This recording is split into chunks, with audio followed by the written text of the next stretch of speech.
Hello, and welcome to episode 2 or session 2 of our Broken Worlds game. This time I am taking over in the GM seat for Slade, and we are going to kick the action off right where we left off. But before we get to that, we're going to introduce a new player. We have John with us today. Hello, John. Hey. Okay, so we're going to make a character for John real quick. Slade and I already started working on his character after last week's session, but we're going to make sure that character is fully defined as well and fleshed out. So while we're going through that process, David and Matthew, you can look through the playbook PDF in that resource folder, because one thing we forgot to do was have everyone take an advanced move at level 1. I didn't know that you get that privilege. So take a look through those, and you can just copy and paste the title and description of your move into your character sheet, so you'll have something to do in the meantime.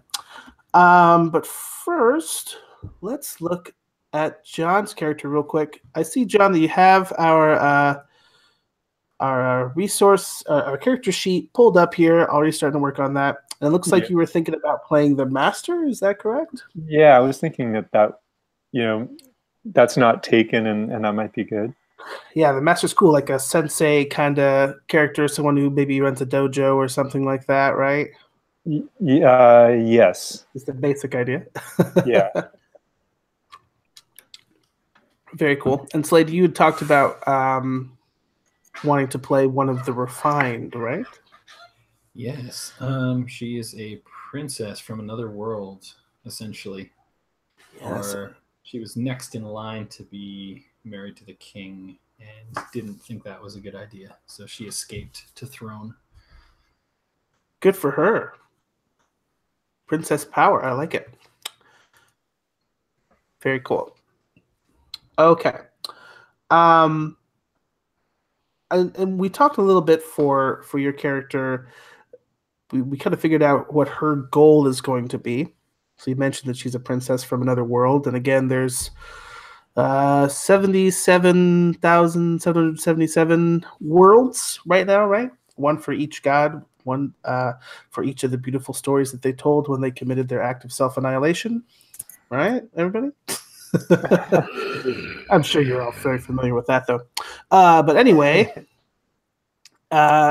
Hildy, as you've named her, her goal is going to be to find the key to your world, right? Yeah, so her world is kind of in the grips of some really intense feudalism.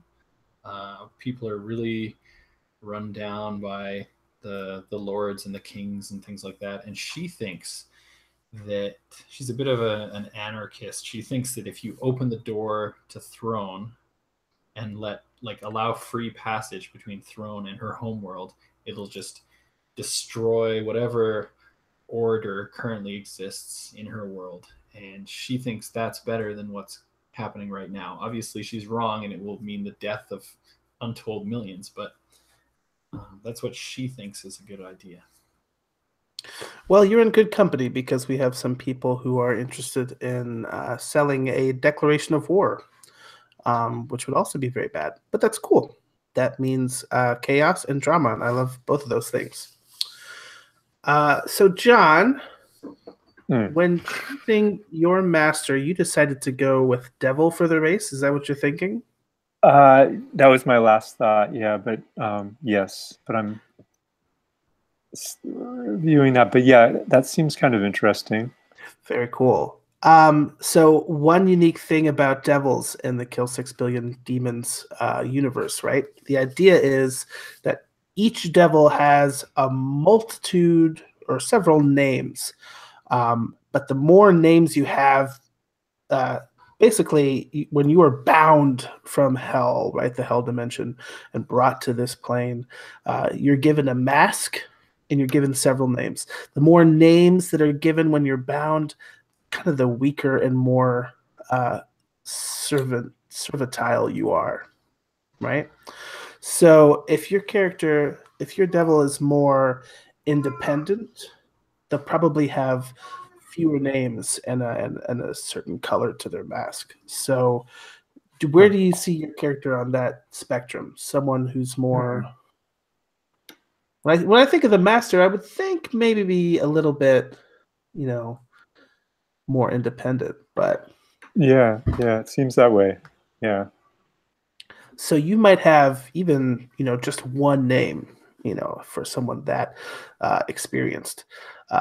Do you have any ideas for what that one name might be, or should we go and look at some demon mythological names or something? What do you think? I really like I like looking at the other character sheets. I love Cube 24. I love that there's a number in the name. I was thinking of playing on that, but I think yeah, one will come to me, but it hasn't yet.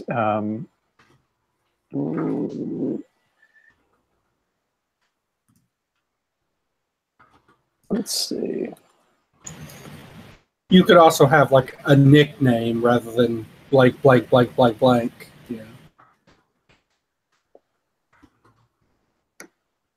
That's very true. We don't have to call you by all of your names at once.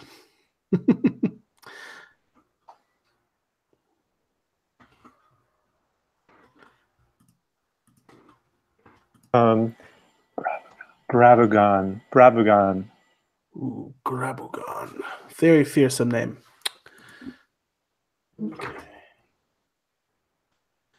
I'm just helping out your sheet real quick that's acting strange because copying and pasting isn't perfect.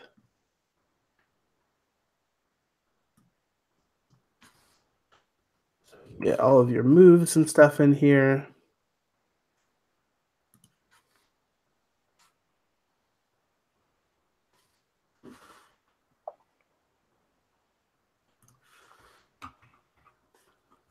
Because we're going to work on bonds next.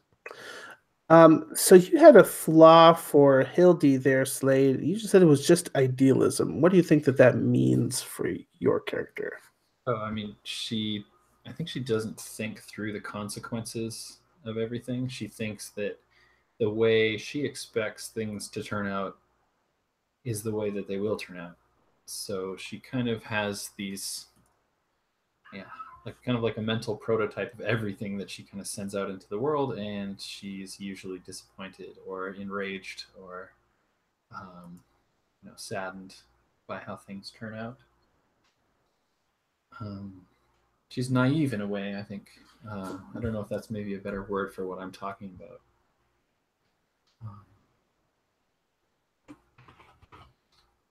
I think I understand what you're saying, though. Yeah, just it's almost like a lack of wisdom, or a lack of, She's idealist. She's I don't know how else to put that. I could totally see that. So that should work for me. Which is not what we came up with last week, but let's go with it anyway. That's cool. I could roll with that.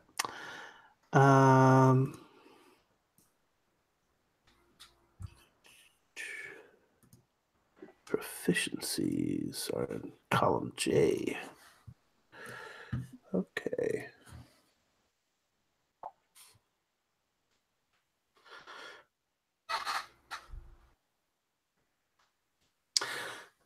John. Bravagon is part of a well-respected school of scholarly, martial, and artistic pursuits. I think of those pursuits, the one I'm most interested in is your martial art. Yeah. What sort of martial art does Bravagon kind of practice? He practices a special levitation, flying, flipping, kicking martial art that focuses on turning in the air and spinning. Whoa. Sounds like some Lego Ninjago. Some Yeah. spin jitsu. No, that's cool though. That's perfect for our kind of like wuxia wire fu kind of aesthetic. So I could definitely see that. That's pretty awesome. So when we look at the stat array, right? We have 5 basic stats: body, reflex, heat, and mind, and breath. So those are maybe somewhat unfamiliar for most people. But the idea is that body is like your physical constitution or fortitude. Reflex has to do with your physical speed, your agility, your accuracy, your dexterity. Heat is something maybe a bit more akin to charisma. It's kind of like your bravery, courage, your ego, the ability that you have to persuade people. Breath is kind of related to body, except it has more to do with like your like spiritual health in some ways, like the way that your chakra or your chi is sort of aligned, right? Almost like your willpower, kind of maybe a little bit as well. And then mind is kind of like your intelligence, your wisdom, your perception, your mental acuity, things like that. So when you think of Bravagon, we're going to be able to apply a +2 to one of those and a +1 to 2 of them. One will be a 0, one will be a -1. So you already had some ideas for what's going to go where for that? Yeah, I think maybe I think he's really fast, so reflex is 2, and 1 for breath, 1 for mind because he's conniving and intelligent. And I guess he can't be -1 on body, so I think he's 0 body and -1 heat. Sure. So, I mean, someone can be filled with arrogance and bravado and things like that without having a very high heat if it's not well received by other people. So that makes sense. Because I look at your flaw and I see I dislike everybody but myself. That's a pretty good flaw. Mm. This could be interesting when we get to bonds. Did you have any questions about those basic moves, or were there any that we needed to look at further? That's a good question. I think, let's see.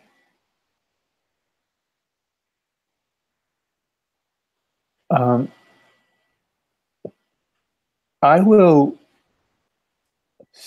Let's see. I'll read through those while we're starting. I don't want to hold things up. Okay. Let me see. You might think about, for example,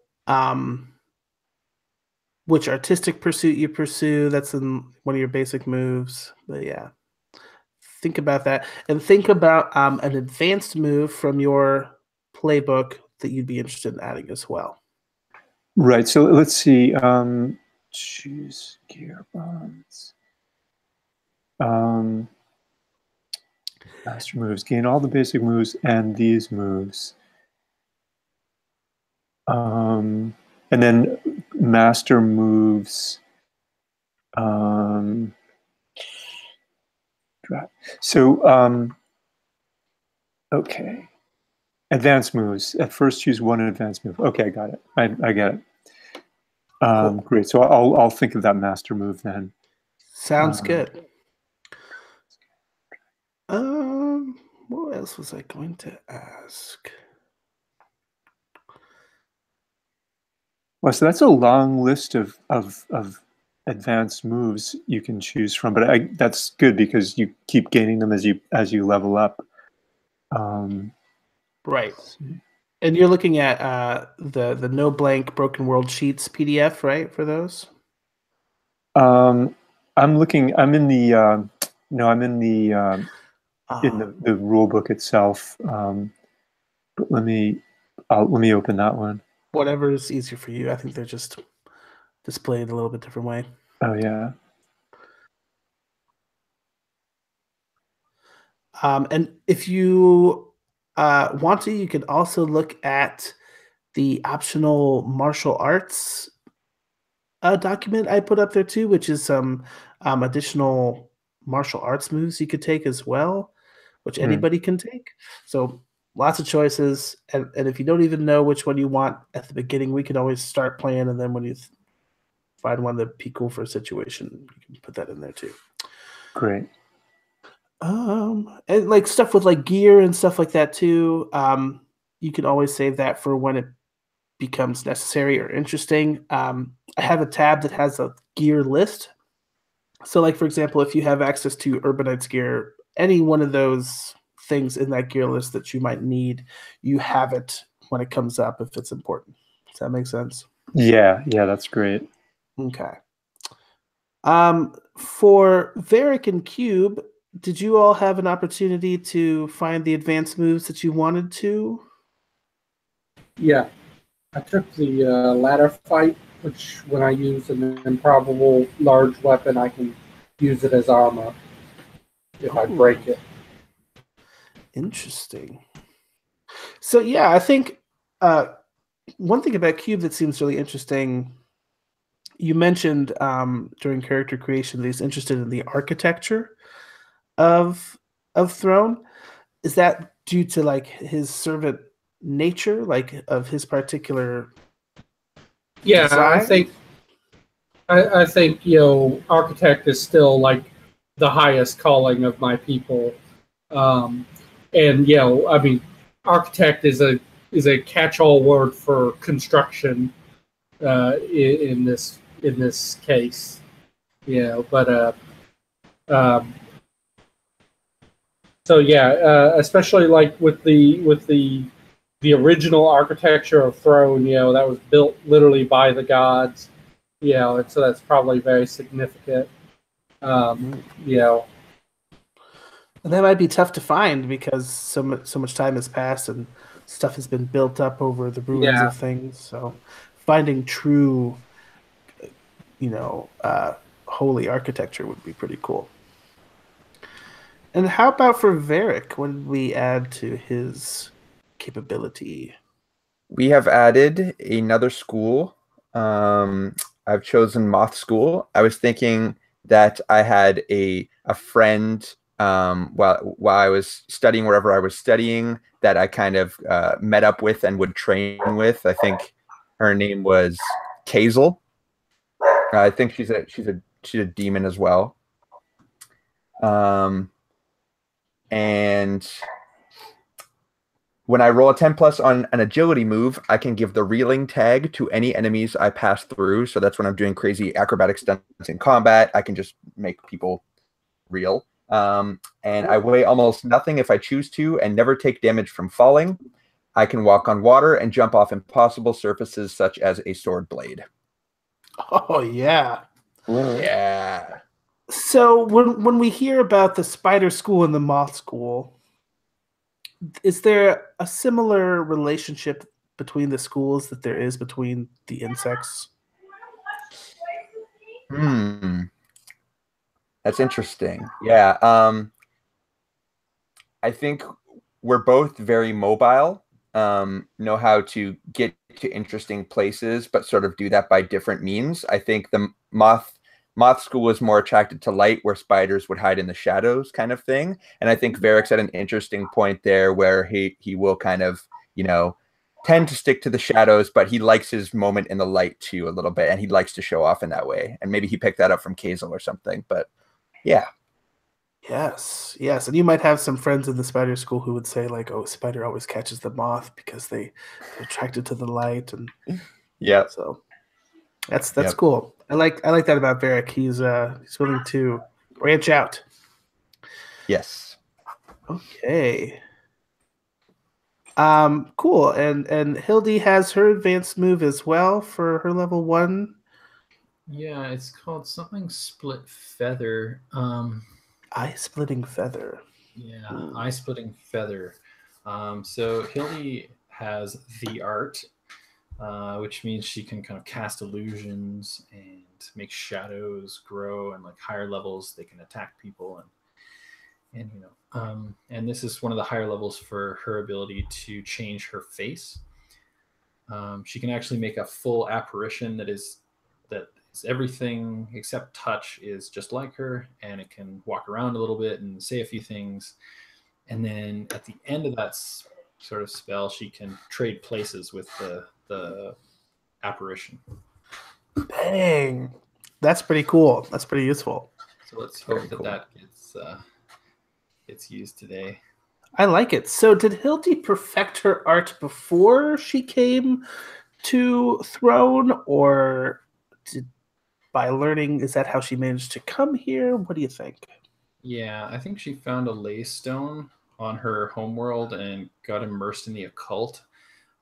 Whether she was trying to poison her would-be husband or just get away from him, she was practicing some dark arts, and that's how she transported herself to Throne. So I think she's been working on this an awfully long time. Yes. Well, that sounds just like a naive person to turn to the dark arts to try to get what you want and not expect any consequences in return. So far none. Fingers crossed. Yeah, you have some pretty cool powers, so I can see that. And Bravagon went with the very apt 49 empty palms martial art. Is that right? Yeah. Yes. Nice. So from reading this over, this sounds just like lots of cool martial arts movies you've seen where someone can kind of like direct energy with a strike even without touching something, right? That's pretty cool. Yeah, I like the distant aspect too. It's like a ranged weapon. I definitely think that demonstrates Bravagon's mastery. And I see that you've already started working on some of those bonds, so let's kind of roll through those a little bit. So with the bonds here, what we're actually doing is tying ourselves to other characters using that prompt. So for your first one, you have blank has prospered under my tutelage so far. So my question would be is who has been prospering under your tutelage? That's right. I put myself into each one of them. That was dumb. Well, Michael, you do love yourself, so I mean, Maybe I just leave it that way. No. I don't mean to interrupt, but do you think we should do brief character introductions before we do the bonds? you probably have a very good point there. I think now that we have most of the basic stuff figured out, we can kind of describe that more fully, right?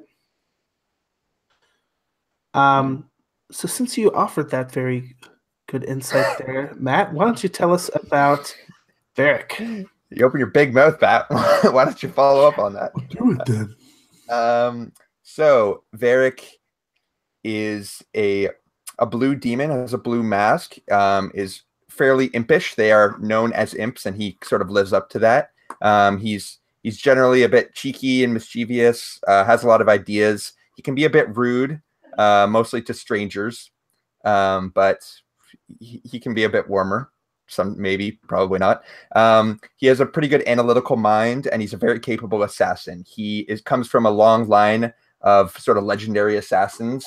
I don't know how the surnames sort of work. Maybe I'll add a couple names onto my name because I feel like I should have at least 4 probably. But I think that if there is a family of some kind, maybe it's not a blood family, maybe it's more of a clan thing, but he belongs to this sort of group of people. I think the name would be Dolamir, that a lot of them would include within their names or something. And that family legacy, he's trying to live up to that basically and prove himself and take on some big contracts and pull it off. Very cool. And I guess I should say my one other school is the spider school, so I can climb on any surface, basically, even if it is sheer or smooth. So, and then he can do the moth thing. So he's very mobile, that's his deal. Thanks, Matt. And Fowler, can you tell us about Cube 24 correct angles? Yeah, Cube is one of the servant race that was built for construction labor. He, is sort of down on his luck and like taking a sabbatical in Throne, i.e., he was kicked out. He, wears like workman tools. He's got a wheelbarrow draped across his back. He's sort of like a mole beetle-ish tit, or the tit, from the cartoon show. And basically, I think he's good-hearted at this point. I like Cube. He's a very straight shooter in this world full of masks and illusions and things like that. Awesome. And then Slade, you've already told us a lot about Hildy and where she's from and what she's all about, but could you maybe just describe her look for everyone as well? Cool. Yeah. Well, she was sort of chosen for the king for her beauty, so she's kind of classically beautiful, and she's let's say 5'10", long dark hair, and she wears these immaculate black robes that have all kinds of occult symbols on them.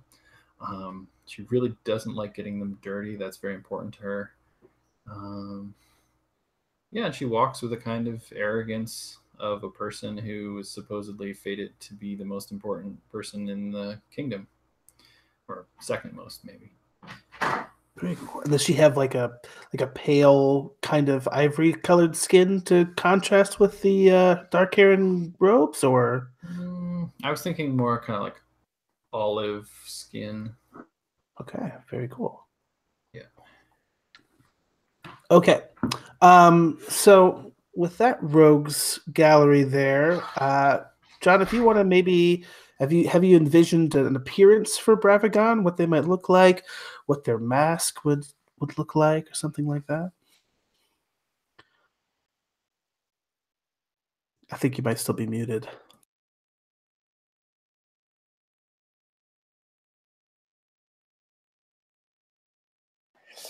Okay.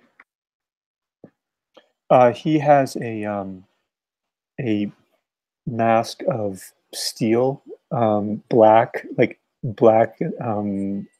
sort of coal, black, rough steel, kind of textured, and so it's almost entirely black, and his eyes are sort of black, but they're like little traces of edges that can shimmer with like a sort of fluorescent aspect. And his clothes, I think, are sort of like really hard to pin down and not roby, sort of tighter, but very kind of black clothes. So he's sort of like a shade type of thing. Ooh, that's a pretty striking figure. Awesome. And we've talked a little bit about the kind of background of these folks. And we see here we have the goals and flaws kind of put out there obliquely. I can see the characters in this sort of game or system being maybe a little bit more melodramatic almost, just like a wuxia film where they're really like over the top and this is my goal and my flaws are like pretty obvious. So if you were to try to put down Bravagon's like life goal or whatnot, or even just current goal in like one sentence, what do you think that would be?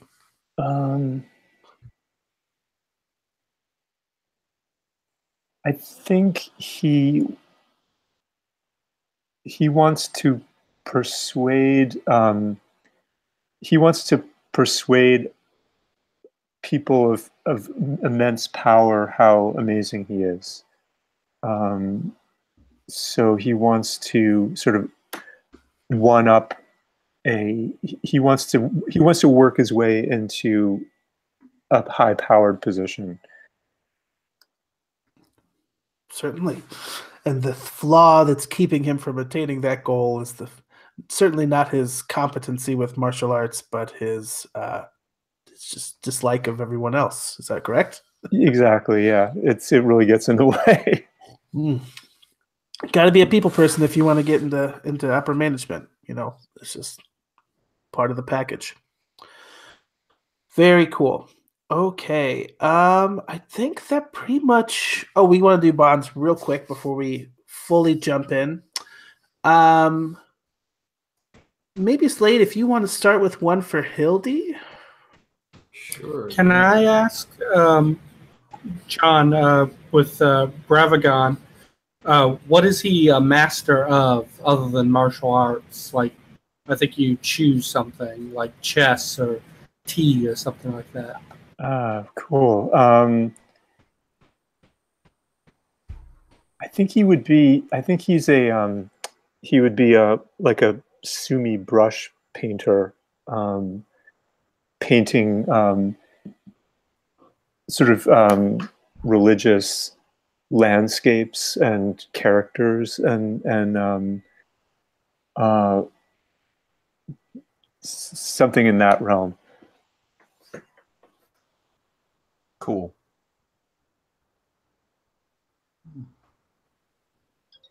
In that case, Bravagon is a person of note. I should keep them around me and cultivate them. Well, that is all you ever wanted. To be recognized as a noteworthy person. Yes. And you have some sort of refined skills as well, Hildy, right? Yeah, so I was offered a set of them. I think she plays an instrument and she does augury. She does fortune telling, future telling. Mm-hmm. Very interesting. So when you look at those options, John, for Bravagon, who do you think would fit one of those blanks well? It seems like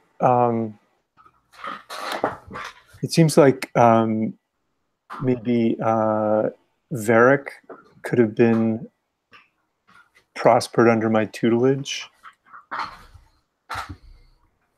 Yeah.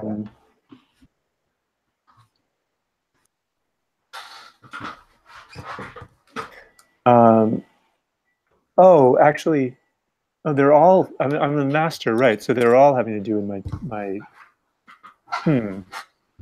Let's see.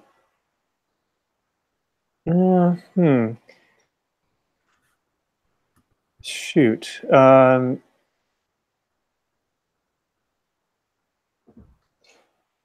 Maybe Hildy stupidly left my. Nice. Hildy, and then could make something of themselves if I teach them. Maybe cube 24. Oh, cube 24 correct angles. Awesome. Does that make sense? Cube. Yeah, especially if you're doing art of like throne and of the gods, art and architecture, work hand in hand. Yeah. Right. So Cube is more interested in Bravagon's artistic talents than his martial arts. Interesting. What do you think you were trying to teach? I think it's pretty obvious what you were trying to teach Varric, but what do you think you were trying to teach Hildy? Let's see. I mean, honestly, I think that could also be maybe the symbols and the drawing things that I do with brushwork, but moving toward being like a power usurper. Yeah, I think that sounds like something she'd be interested in, right? So I was trying to steal your power. No, I was trying to teach. Oh yeah, why you left. I think I was thinking that I was kind of teaching you, trying to sort of teach you to be as kind of like power hungry as I am, and maybe you just that turned you off. Yeah. Hildy's not about power. I mean, maybe Bravagon could have suggested that you could go and be the queen of your world instead of. That is just offside. That is not happening. Well, I mean, you go and you want occult knowledge, so you go to the demon with the black mask and the black spectral body. And what were you surprised by? Logical at the time. So you added another one there for Hildy Slade about Varric, right? Oh, yeah, Varric is staining me with his presence. Oof. Varric is an unscrupulous character. You don't solve your problems with assassinations. That is the lowest rung of the ladder. No, you don't. You make money with assassinations. Yeah, but that's almost worse. Like, you don't even hate these people. And I'm sure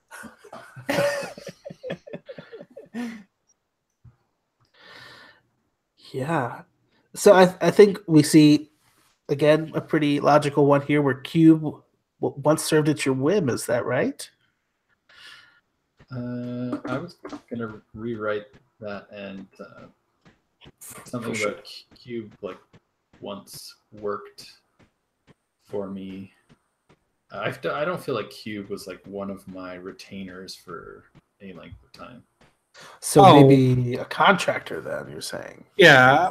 It says served at my whim, but I took that just as elite speak to I paid them to do something. I mean, in that context, I totally have you putting Cube in there. Yeah.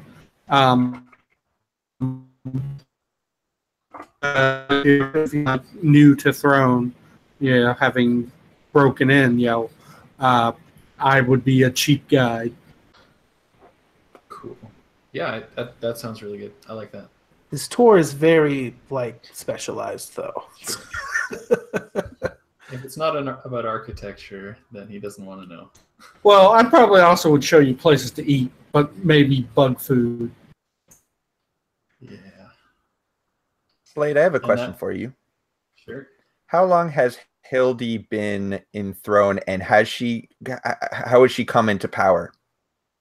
The occult power that she has derives from a ley stone that she found on her world. It's like a little red stone that is kind of like a key, but it's not as powerful, and it kind of like lets you tap into your own energy kind of thing. It's not quite as powerful, but it does sometimes let you travel between worlds. And I think she's been enthroned. That was your first question, right? How long has she been here? Yeah, and I guess has she established herself? Because she just came from another place, but it seems like she has a position here now, right? Is the ley stone something you brought with you, or is it like Stonehenge that you walk through? No, it's like the size of a golf ball. Ah. Yeah. It's a little tiny thing, and you kind of just hold on to it and project your will into it, kind of a deal. I don't think she's known. I think she's established, but not well known. I think she's kind of doing her own thing in libraries and basements, and not really walking around too much, despite being kind of like a socialite, battle babe character. If we wanted to hook our characters in anymore, it could be fun if you were somehow involved with some member of my family. Just because we have bonds going one way, and yours is basically, I don't like this dude, so I like that a lot, but I feel like we wouldn't have a lot of stuff to draw on. Yeah, this is kind of judgy, but I'm sure it's hypocritical. I think your family probably has access to a lot of the knowledge that I need to draw on. Cool. So yeah, I think it's just your line of work is just not something she respects. I think they have to learn a lot about important people to do their job, and it's such a long line that they have a lot of like history there and a lot of information about people in power, so could be helpful. Mm-hmm. Yeah, I like that. Very interesting. What would I like to do here? Let's do a quick recap of last week's events for everyone so we can get on the same page. And then we will take a short break, quick bio break, 5 to 10 minutes or so, and we'll come back and we will bring Bravagon and Hildy into the moment, and then we'll kick things off from there. Okay. Sounds good. So again, just to recap, right? We have our characters here, a couple, my character as well, who will not be present, but there was an auction going on at a slave auction going on that some people were interested in. There was a little bit of a competition to purchase this one seemingly, unimportant slave that Varric actually recognized as a member of a rival school. He had sort of come up with this theory that he was trying to steal this rival.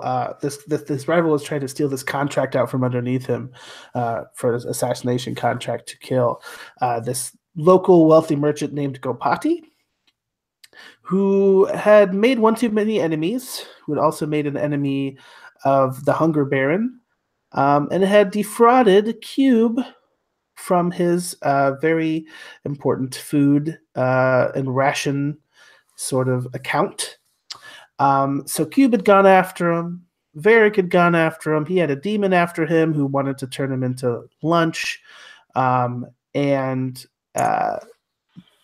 That was all well and good until we found out that slave, Sulabin was his name, was actually bearing a declaration of war. A ritual had been performed by one of the 7 tyrants who kind of have this uneasy peace between them overthrown, and had performed this ritual to instill this declaration of war into Sulabin's body. So he's sort of like a walking message, so to speak.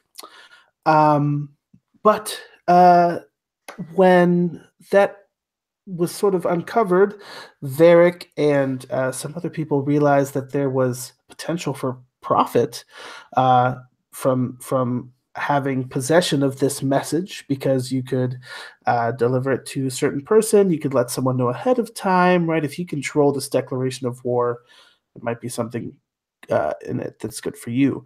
So Gopati, who had kind of won the bid for Sulabin, was dispatched handily due to Varric's shadow arts, and also because of a letter that Cube had delivered to him that sort of had some magical nastiness in store for him, as well as his bodyguards were kind of laid out. And this whole altercation occurred along an area in the City of Throne known as the Old King's Road. Okay, and this is sort of this main road that goes through the central hub of Throne, and it's this probably 30-meter wide cobblestone road. Most of the day is filled with very tightly packed stalls and bazaars, right? And people hawking their goods.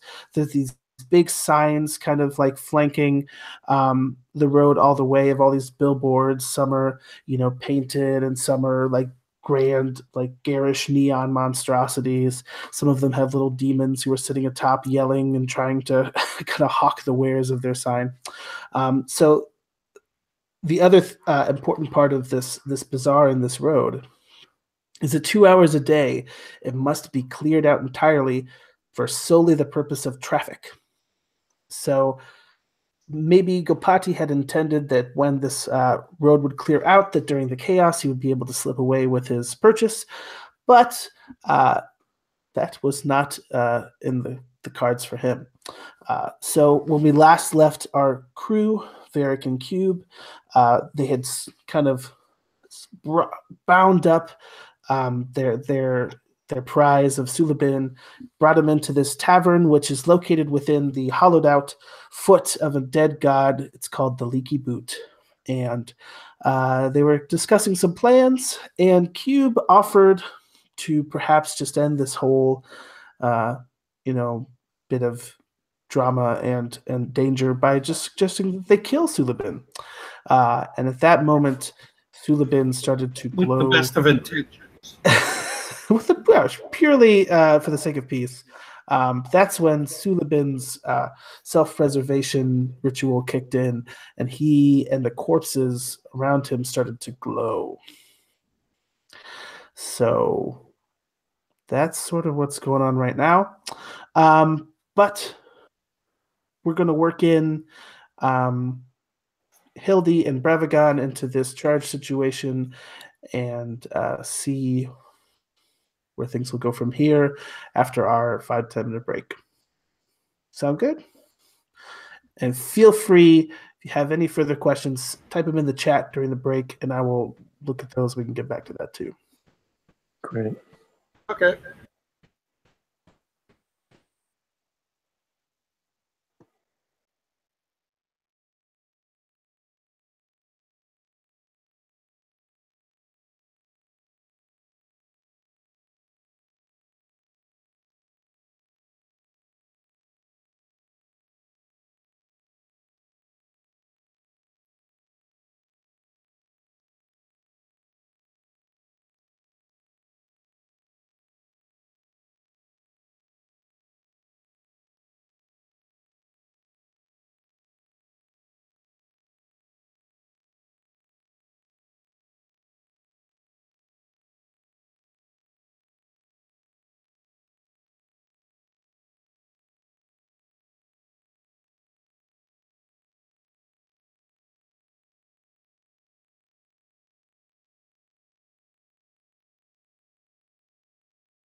Unfortunately, these Chipotle Ranch Cheetos managed to taste neither like Chipotle nor ranch.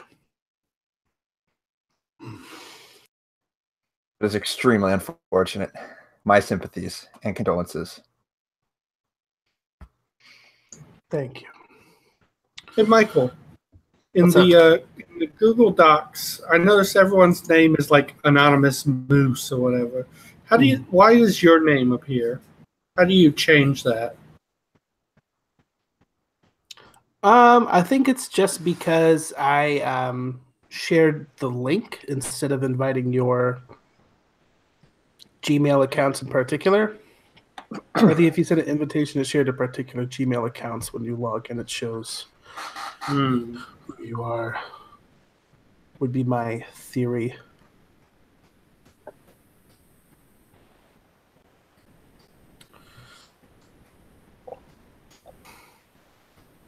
Okay.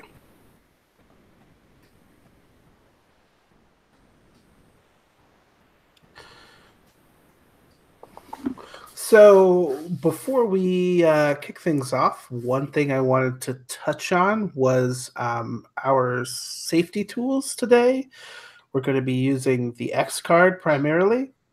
So if we encounter any sort of material that makes us feel uncomfortable in an unfun way, we can use the X card. Basically, you can type X card in the chat. You can say X card out loud. You can make an X with your hands, although that's a little bit harder to see. But just let me know that the X card's on the table, and we'll take a break to kind of see what we need to alter in the story, and if we need to take a step back and figure out what to do there. But that's available. We also have some hard lines that we're not going to cross in the game. We're not going to have sexual assault be present in this game. We're not going to have injury to children or abuse to animals. Those are some lines I'm going to put out on there. Does anybody else have any lines in particular or content that they would like to veil, aka fade to black over instead of, or allude to, but not actually see? Any content there to know about? I think yours align with mine pretty strongly. Yeah, I think that's a good set. Cool. Anything for you, John, that you want to put on the table? No, you also same.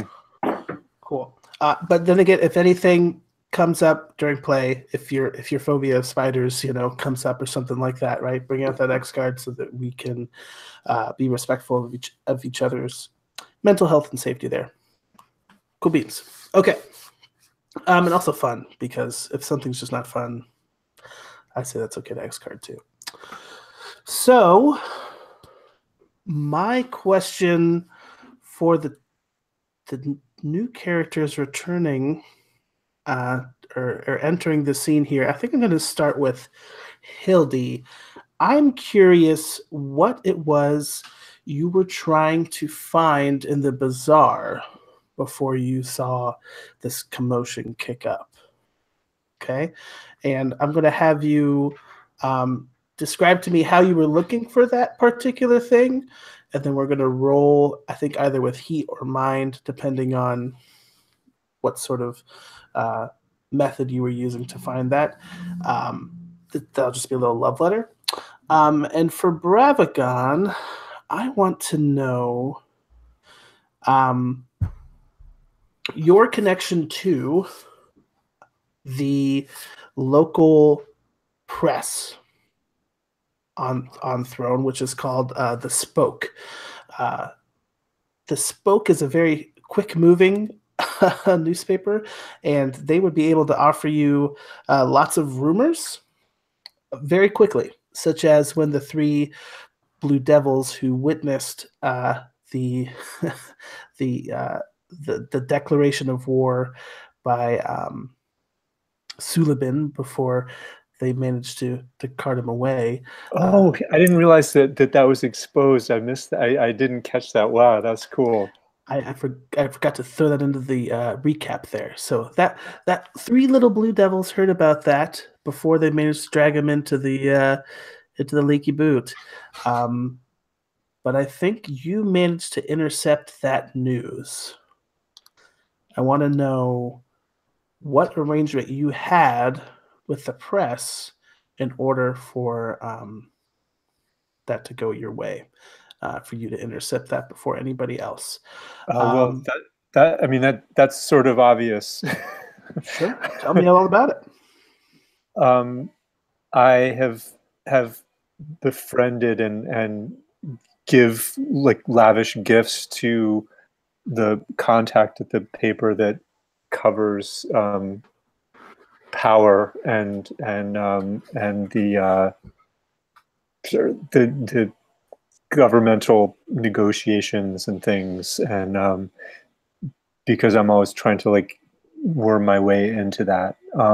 So that person alerts me, when something having to do with, say, declarations of war or power grabs happen. That makes sense to me. So I'm going to ask Bravagon to roll with heat to see what sort of strings might be attached to that deal. If you get a high result, they're going to do you a favor. Middle or low result, you're going to have to owe them a favor now. And what is the role? I know that there's a role for party room. I think we have, right? Absolutely. Have you used that before? Is that something you're familiar with? Yeah. Is it the words, or maybe it's in the I will send that link again real quick. Put it. I think it's actually at the bottom. Sorry. I think it's actually. Oh, in the. Oh yeah, there's the link. Yeah. We're trying to tell you the same bit of helpful news. There is a link at the bottom of the character sheet as well if you need it. I did just send it to the chat too. Okay.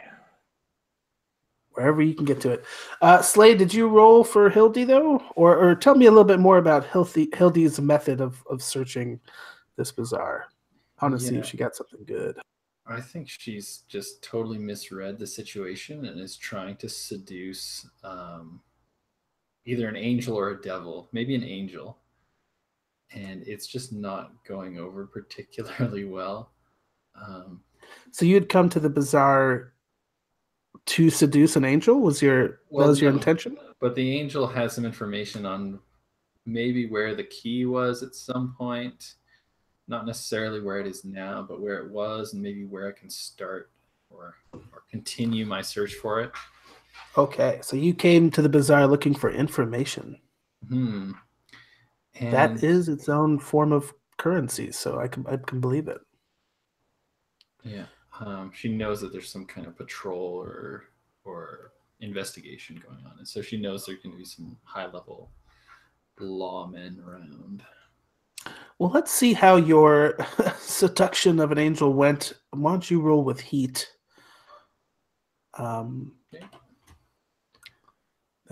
That would be interesting, to be so beautiful that you could even bend the rules of throne would be pretty amazing to see. But did you get a result there for Bravagon? Yeah. I got a 11, and what I was rolling with, what, heat? Yes. Heat, which is not so good for me, but oh yeah, -1, so 10. You still get a 10 though, and I have forgotten in my mise en place and my 15 tabs to put up the Story Games names project to give your contact a name, but I will get them one soon. But they're able to kind of work out a deal with you where they give you the information and the location, and because you move so swiftly, you'll be able to be there soon.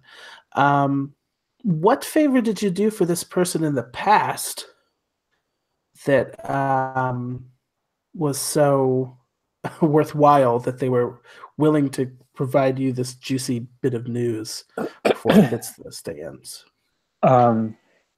Well, it's things over time, and one was presenting them with a spectacular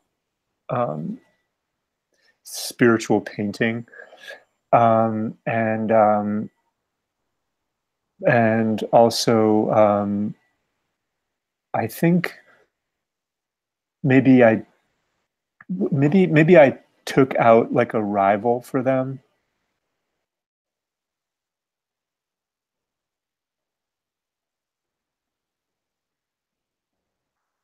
Getting into my business there, I see. I like it.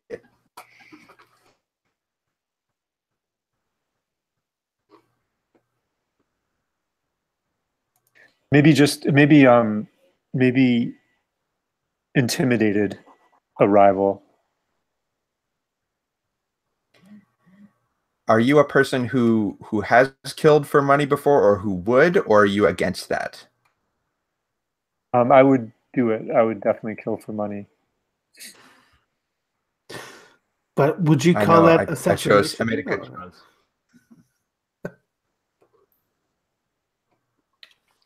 Would Bravagon call that sort of job assassination, or No, I think it would be.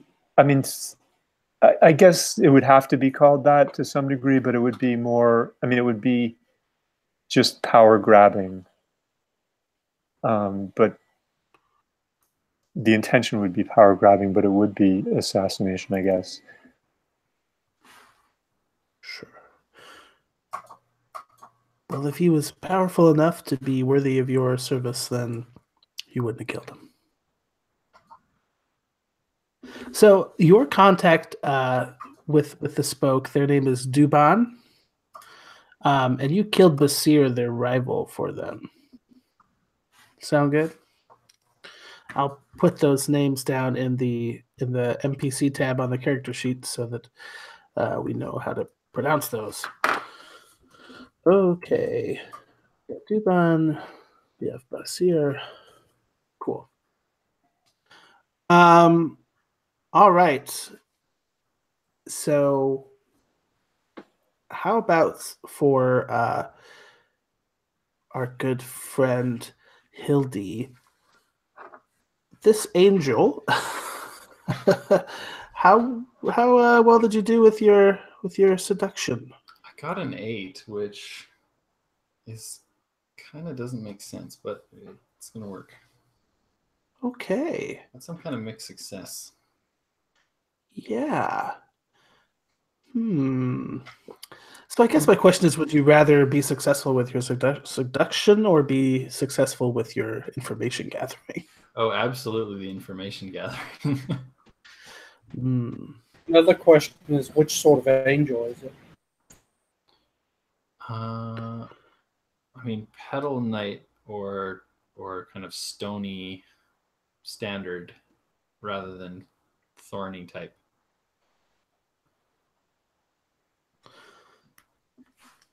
Cool. So, unfortunately, the angel that you have chosen to pursue, while definitely taking on the appearance of one of these stony lawmakers, is actually not exactly the most skilled at their job. Their name is 365 Days Late. And I love it. you did luck out in the fact that they are less discerning and should know not to just hand out this sort of dangerous information to passersby and people with honeyed words, but they will. They will give you a hint on the location of the key. I wonder what exactly it would be. We'll put a hold on that information, but I think that there's enough commotion kind of going on in the stalls here that leads you to something, especially once you see some familiar faces, like or masks, like in the case of Bravagon. Okay, so instead of narrating how you walk into the leaky boot, right, and stuff like that, let's just cut to the two of you entering this charged situation, right? You've come into the leaky boot. Varric and Cube are are in there with a glowing sulabin, and some glowing corpses on the ground as well. Before you can really get a handle on the situation, that messenger who was standing there, who had previously kind of just been slumped over with bad posture and kind of slight of build, is starting to glow, and their body is getting larger and larger and larger to the point where this is starting to become a bit concerning. And in time, they will grow to be the size. Their shoulders are starting to crush into the ceiling. Their arm is starting to burst out of the side of the wall. And they take on the appearance of a giant golden baby, an image of which can be found in the resource folder. And this baby has a very dour look on its face, and it reaches out and grabs Epitome and crushes his purple porcelain body in one hand, and his textbook head kind of flaps off and says, "I told you that this was a dangerous idea," as he sort of absconds away. You're stuck in a bar, a seedy bar, with a giant, explosively growing baby who can crush you with his bare hands. Who's reacting first? Got any bright ideas, Cube? I pick up a table and do the quarter spin, chunk it at the thing's face. All right. Okay, let's kick things right off. So with this move, are you trying to draw its attention, or are you trying to cause damage to it?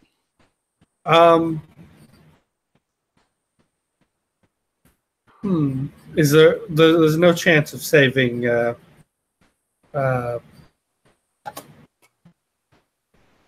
Epitome's body? Epitome.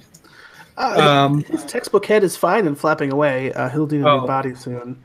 But those are pretty easy to come by. Then, I think I'm just going to go for damage. Okay. That sounds like Reach Heaven through Violence, which is one of our basic moves. Because you have this ability to take any piece of furniture around you and use it to fight, I'm not necessarily worried about that. So let's look at that move real quick. When you attempt to strike down your foes in combat, roll plus body for melee or plus reflex for ranged. It sounds like because we're still kind of in these close quarters of this bar, even though you're flinging this thing, it's still like pretty close range. So we're just going to call this body going down here, right? I don't suppose he's a hard target to hit. He's not a hard target to hit, but because he's so big, he has the huge tag, which means that he's going to deal out one more damage. He's also going to take one less damage.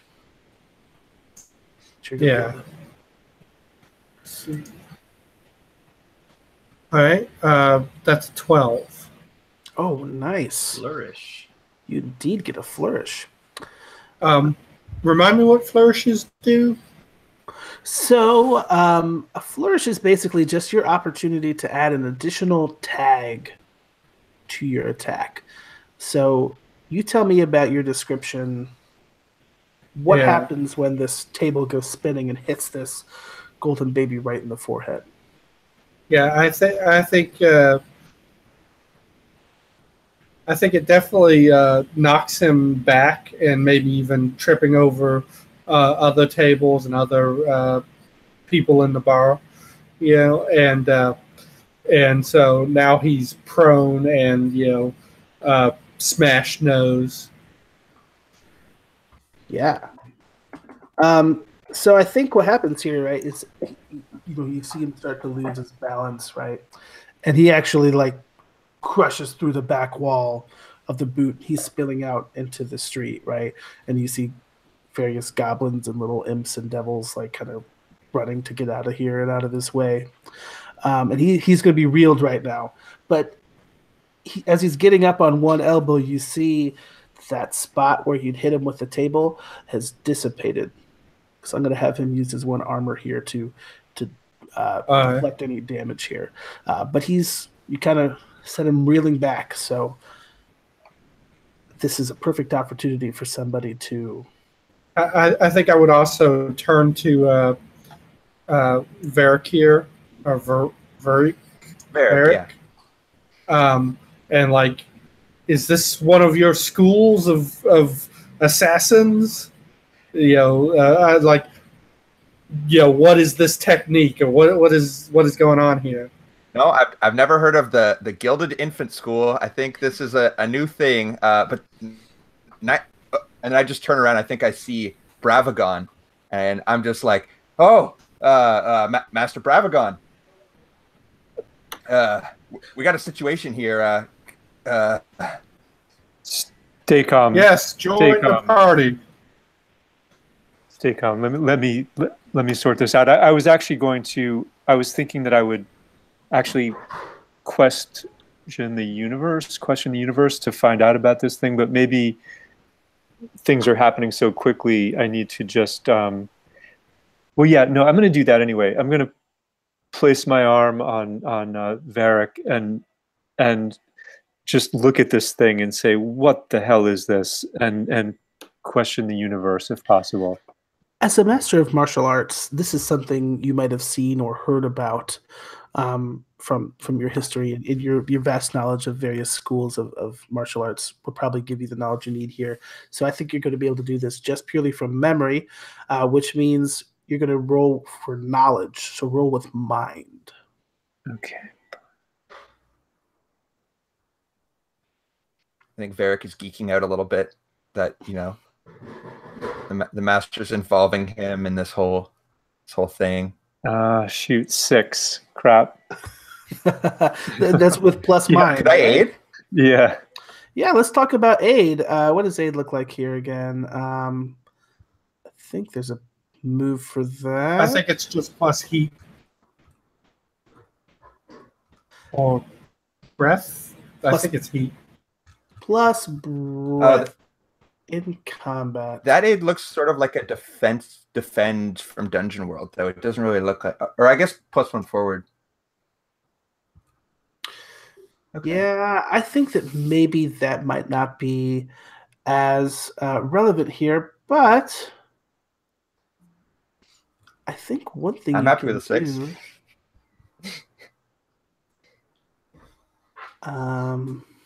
Making a move, push. Yeah, I don't know if there's anything you can do to alter this 6 here. That's cool. I dig it. I feel like if the master doesn't know, Varric isn't going to know. So, right. So this school of martial art is a little bit beyond your knowledge. There's something going on here that's tied to this ritual, right? This is the sort of super secret dark magic that only the 7 kings could kind of know how to do. If anything, you were reminded of like the stories of the gods of old and the different battle aspects that they took on and the different forms that they would take in combat, but it doesn't seem to you like that's something that could be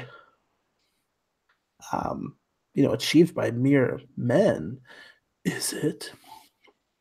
But with this time that you've spent trying to, kind of figure out what's going on here, this infant moves with surprising alacrity and leaps back up to its feet, and it's getting ready to crush whoever is nearest to him. So who's backing away and who's advancing? Is my question. I'm advancing. I'm looking to the master. I was going to let's see. It wouldn't really give me any benefit. Let's see. Agility. I guess move over a pass.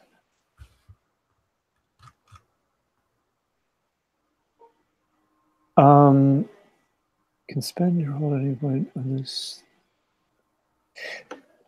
Yeah, you know what? I'm gonna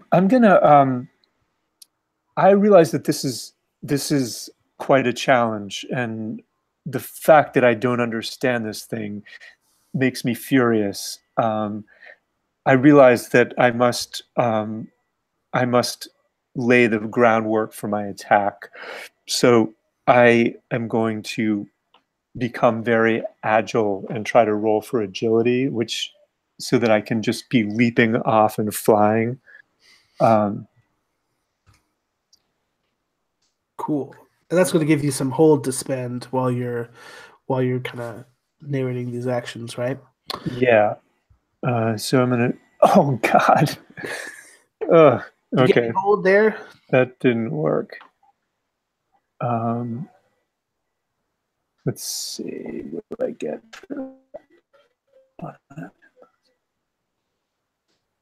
No, I got no hold.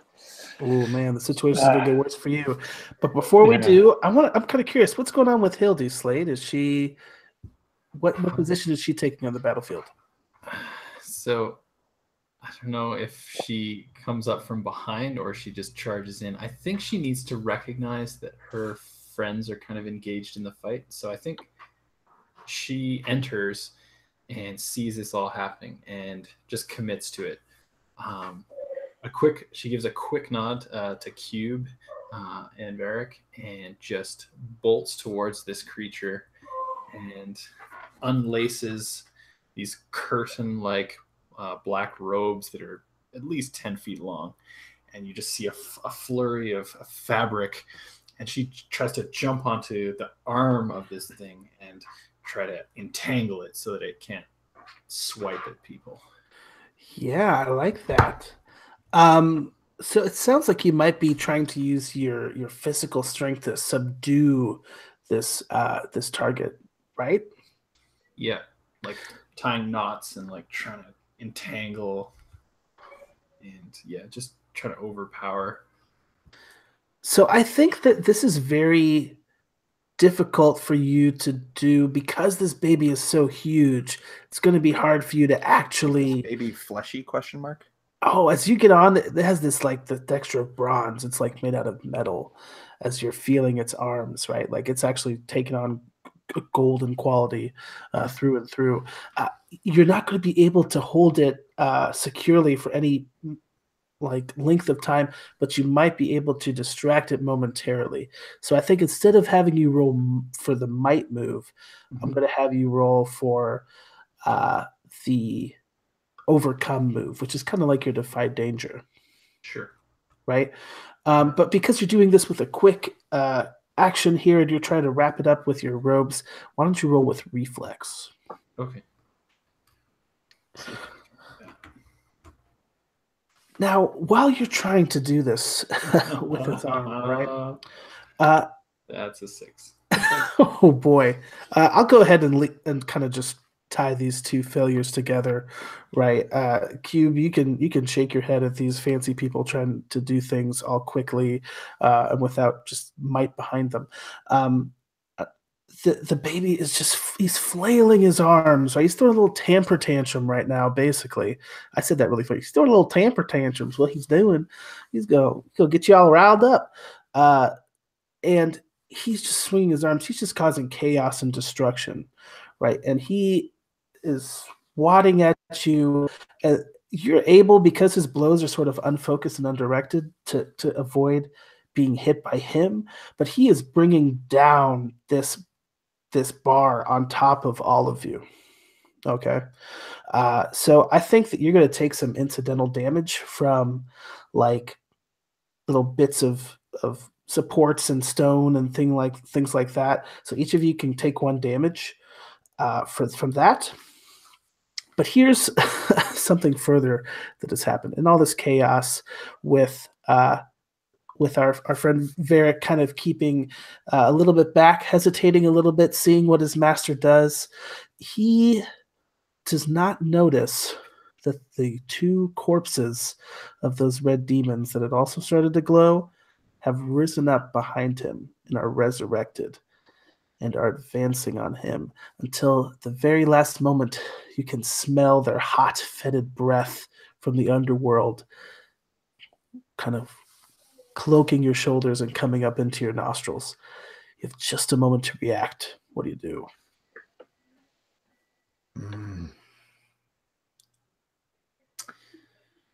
I think I'd like to tap into sort of my moth school training, and just as soon as I notice them behind me, I'd like to just dart so lightning quick, like between the two of them, that they don't even have time to react or grab me, and then sort of be behind them and style. And maybe I don't know if this would be an agility to get into place, or if you just want to cover it with a sort of a might roll, because I think after that I'd like to use my chain and kind of just like there's a blade on the end of it, so it's kind of like a long chain with like a curved blade just tied onto the end, sort of probably wrap it around their feet and then pull back a little bit, so I'd slice one of them but sort of entangle both of them.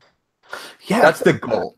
Yeah, so this isn't so much you dancing around the battlefield first and then putting yourself in a position to take them out. This is just a demonstration of your lightning quick speed and your shadow arts so that you can entangle them.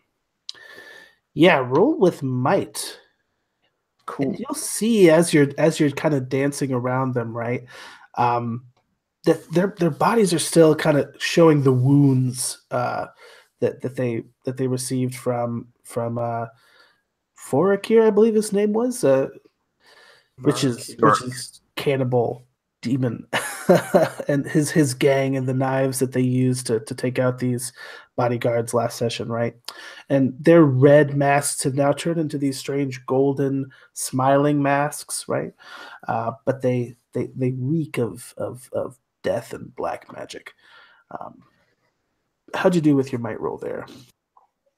Keep it moving with the death and black magic, because that is a 5. Oh, buddy, you are in trouble. But before we see exactly what it is that befalls you, let's see what's going on with Cube. You're able to kind of withstand some of the masonry kind of falling around you. If anything, you're able to dodge around it because you're so used to dodging rubble and rocks and the construction work that you do. You probably know better than anyone that it's probably time to take this fight elsewhere.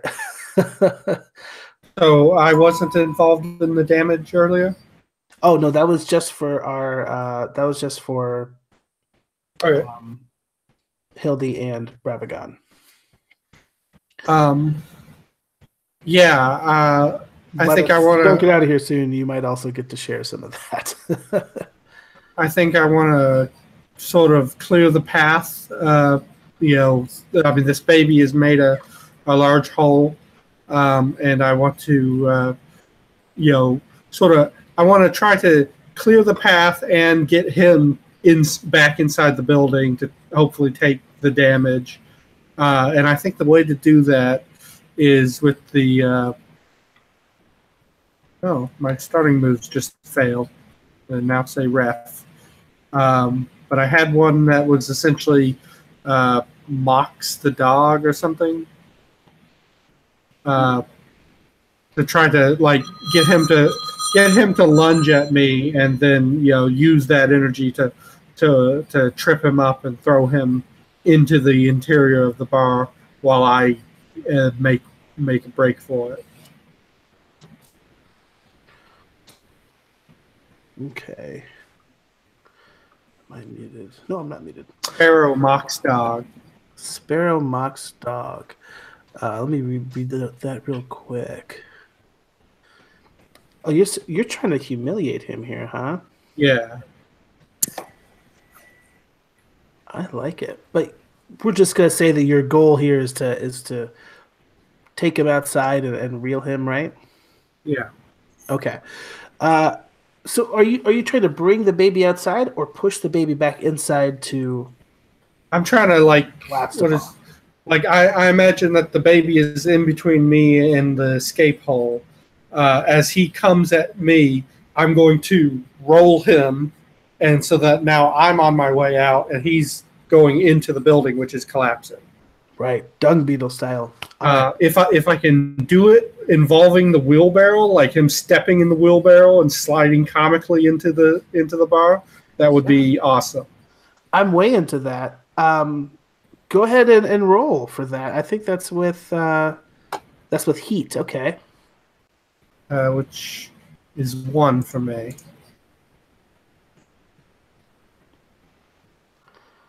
So that's going to be an 8. Okay, we got something going on here. And what does it say about a mixed result? Oh, but you've also exposed yourself to damage and reprisals. Okay. Yeah. So I'll see what happens here, right? So you roll this baby up into a ball in a way, right? As you kind of clamber over top of him.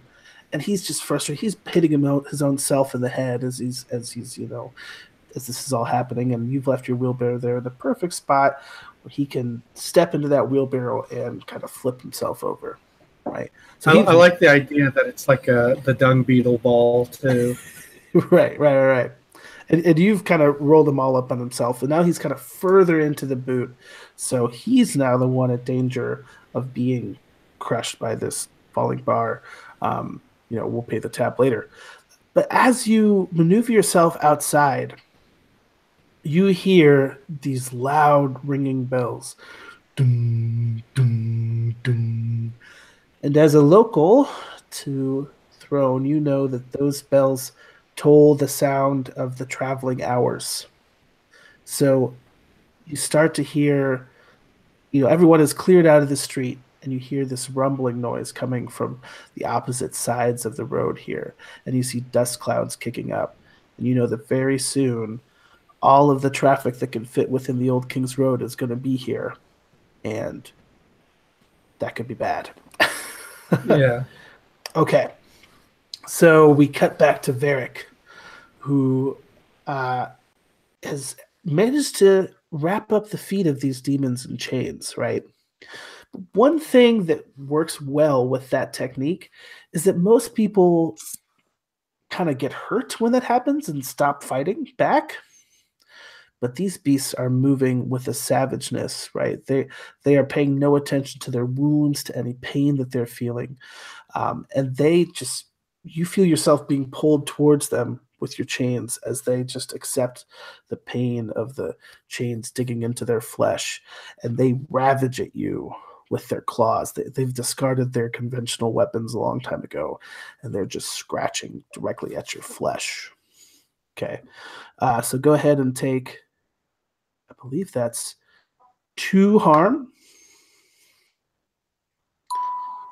And I want you to also roll a d4 for me.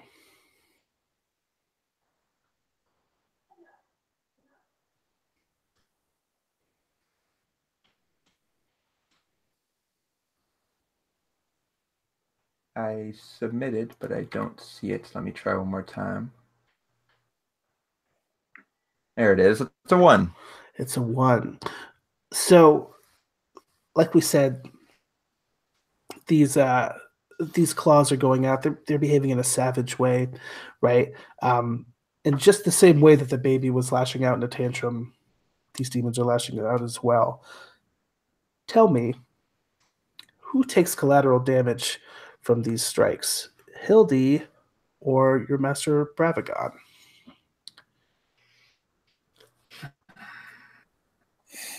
Well, Hildy already doesn't like me, so let's just pile on top of that a little bit. So this taint on your aura here, who just being in your presence has sullied you.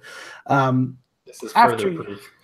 Further proof. You've been unceremoniously tossed on your behind by this giant baby and gotten too close to these ravenous ghouls. So you're going to take a damage from your strike. What do you use do you have any armor that you would use to deflect this blow, Varric, or do you try to keep it light? What do you think?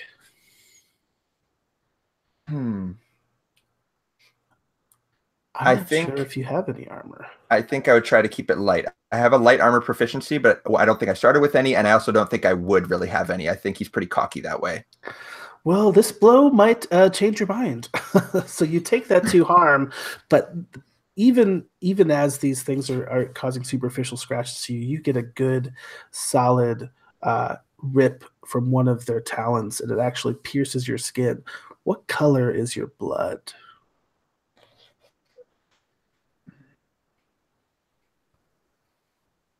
I think that it's like it's a deep purple color, but it's almost glimmering with like a blue color as well. So it's the kind of this mix of those two colors.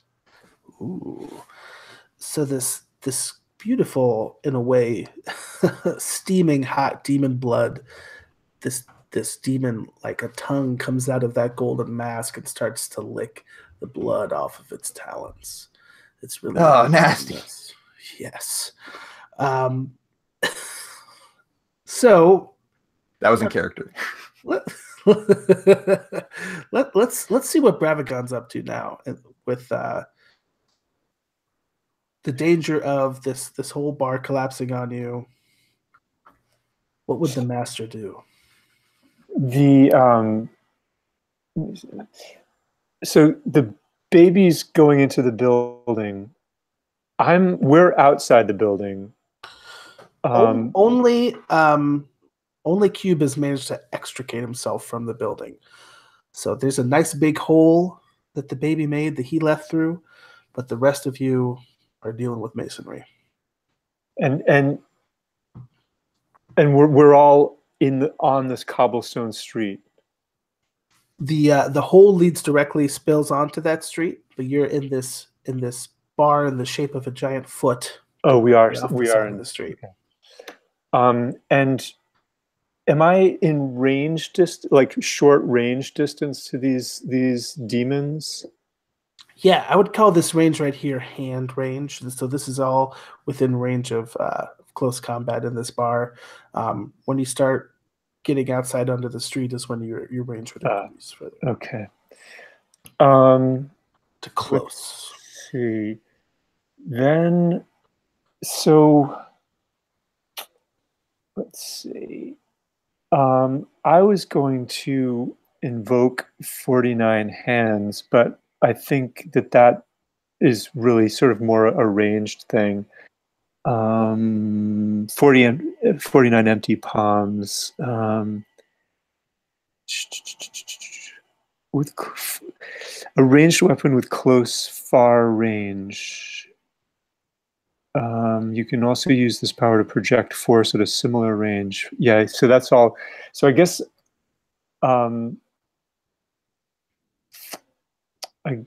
I am going to strike these demons with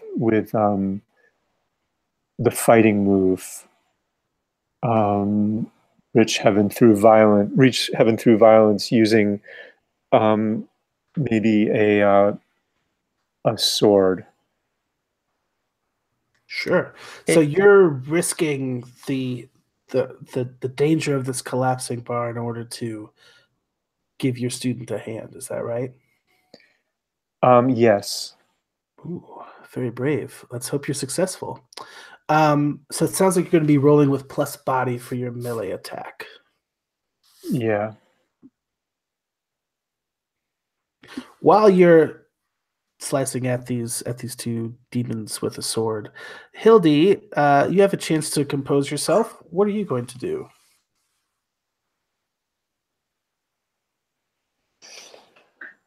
Sorry, I was on another tab. No problem. I think I'm not having much luck fighting this baby, so I'm gonna fight these ghoulish, recreated bronze dudes. All right. And how do you plan on doing that? I think I just pick myself up and dust myself off a little bit here, and just take my robes and just flick them really violently. And yeah, I mean, to the point where it can like peel skin, like really good whip with some of these. And you mentioned this, so this is part of your platinum silk move, right? Yeah. Ooh, so when you make reach heaven through violence rolls with this, you roll with plus heat instead. Because I look amazing when I do it. Yes. Work. So let's see how I'm imagining here that the two of you are each pairing off with one of these demons, attempting to cause damage to them. What did you roll with plus body? What was your result there for? It was crap. I mean, if you're talking to me, it was a total failure. So Oh no. I need a time to warm up, I guess. I don't know. The master is looking bad here. So you got a 6- for that? Yeah. Oh boy, man, that's harsh. And how about for our lady Hildy? That is an 11. Okay, there's some good coming out of this here. Crushing it now. So you're able to. I'm going to go ahead and say this, just to throw Ravagon a bit of a bone here. You're going to be able to take out your demon, no problem, right? You're going to be able to demonstrate your martial arts and take this thing out, but not paying attention to that baby is going to end up being your downfall. But before we see the results of that, tell us what it looks like, Hildy, when you tear apart this demon, this resurrected demon, with your silken robes. The way that you described it, I kind of imagine these guys as more like brittle than anything else. And I think, yeah, a few quick snaps from her like right sleeve start like busting off fingers. And after that, she just takes the left sleeve, wraps it around the head of this demon, and just pulls it to the ground and drags it towards her and just, I don't know, like bends the head off like it's a big piece of lead. Just. And that's enough to deal with it. So tell us what your martial arts look like, Bravagon, when you execute this other demon. I'm sort of in the air, flying around, and it's a perfect sort of like centrifugal twist, and a blade that you didn't see just appears and just takes the head off. Wow. That's pretty awesome. I like that. I'm glad I let you have that partial success there at least. But as you're kind of floating up here in the air, right, you are in the perfect position to be grasped by the golden hand of a giant baby. And you can feel it crushing your ribs and your lungs, and it's holding on to you, and it's going to be very difficult for you to escape its grasp. I think this is going to do 4 harm to you as it has you in this mighty grip. I mean, imagine being crushed by a giant golden vice. That's kind of what you're in right now. It's terrifying. Now, as the master, you're hard bitten. That means that you always have 1 armor with you. You can spend that armor to reduce 3 points of damage from any incoming source at any one time. So if you're taking 4 damage here and you only have a total of like 6 health, so to speak, this might be a good time to use it, because otherwise you would be knocked unconscious right now. So in my sheet, I have two damage on my thing, and wounds. So I can take, like, wounds count toward the damage, I assume, and then the damage. So I have like 4 in total damage to take. Is that right? Not quite. You, as the master, deal 2 damage with your attacks. Oh, okay. Sorry. You have 3 stamina, which represents like your consciousness, right? So if those are the first thing that you lose through I see. through damage. So if you were to lose all of your stamina, that would then pour over into wounds.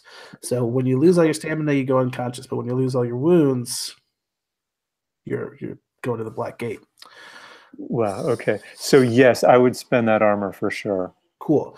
So for your armor here, Bravagon, I'm imagining this isn't like a suit of armor that you necessarily wear, because you kind of mentioned you had this like dark robes. So what does this armor, quote unquote, look like for you? It's a really mysterious hide, like a sort of scaly, leathery, but almost scaly, dark, kind of rusty, blacky hide that is sort of combined with the clothing in pieces, sort of like it's clothing and hide mixed together. Very cool.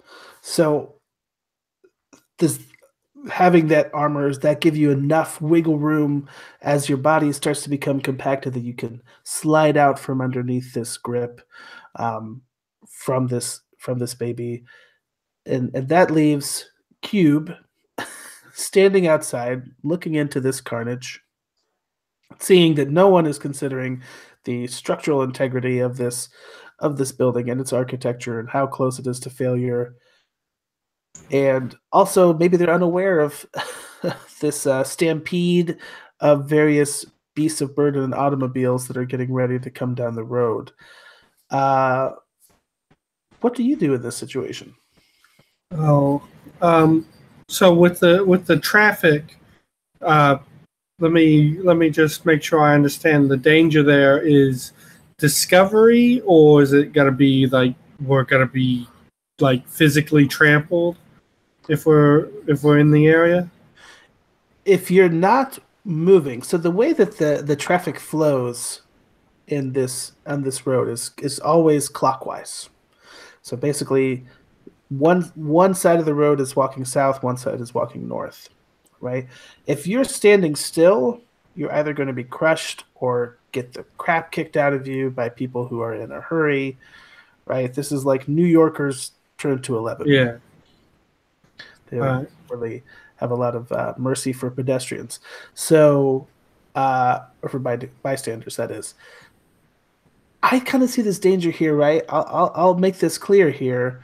Suliban, in the form of this battle aspect, is going to need to be knocked unconscious if you're going to want to take him with you and bring him to a new location or whatever you might want to do. So basically, if you're going to want to extricate him from the situation, you're going to need to act quick, either because you're going to be crushed by a building falling on top of you or because you're going to be crushed by people walking by. So ultimately, time is of the essence. Yeah, in that case, I think there's a what is it called? A rafter or a support strut that has fallen down. But it's a large pole. I'm gonna grab that up and I'm gonna spend a power dice to just hit this guy in the head as hard as I can with this large, heavy wood beam. Cool. So you're going to channel your flame to empower this reach heaven through violence move, right? Yeah. In fact, I think I'm going to use some leverage because I have to work in the architect aspect of wrapping it around another column and then just pulling it back to hit in his face. You're being really rude here. But I think, this is the sort of thing that Cube would be able to do under any circumstance. But I want to know even further, how do we see Cube is really seeing the angles here? Like, what physically, is highlighted when you're doing this? Some part of your physical appearance that changes. We're looking for Super Saiyan Cube right here, basically, is what I'm saying. What does that look like? I think I've already taken off the wheelbarrow, I think my wings come out a bit, flutter and kind of give me a little bit of extra speed to get into position, and you see, kind of air kind of puffs out of various holes along my exoskeleton and my horn as I like sort of just flex and then pull back on this thing with all of my might. Love it. So I'm looking here and I'm thinking, you're just trying to take this guy out with damage. Is that right? Yeah, or knock him out. I mean, I don't know what it's going to take to knock this guy out. I'm trying to hit him as hard as I possibly can. If it kills him, so be it. All right. How about you roll? So you're going to roll Reach Heaven through Violence, but you get to roll 3d6, take the two highest, basically rolling with advantage. And then adding body. Yes. So that is going to be an 11. Oh, nice. And do you have any other additional effects that happen when you use this improvised weaponry? So it basically says you get to decide what its tags are. I would just call this a great weapon. Pretty much any large, thing I pick up is I would call a great weapon. And so it should have tags like hand, unwieldy, and messy. Right. So for anybody else, that this would be a really unwieldy thing to try to hold on to, but because you're a construction worker, you can wield this like a weapon, but it will still be messy. Awesome. So you're going to do 2 damage, but I want you to roll a d4 for me as well to represent the messy effects of this weapon. That's a 4. Okay, perfect. So this is actually going to do a +1 damage. Okay? Okay. So as you're kind of lifting this rafter and causing, like, you're bringing leverage to bear so that it crashes down on the baby. Is that right? I was thinking more like hits him, swings up and into his face. Oh, okay, yeah. I got my simple machines flipped. Okay, so you step on the gigantic hoe, so to speak, right, and hit him in the face, and it kind of, you hear this loud clang as the wood strikes that metal chin he has, and sends his head like reeling back, and he collapses again onto the ground. This guy's been up and down this whole fight, but with a big thunderous thud.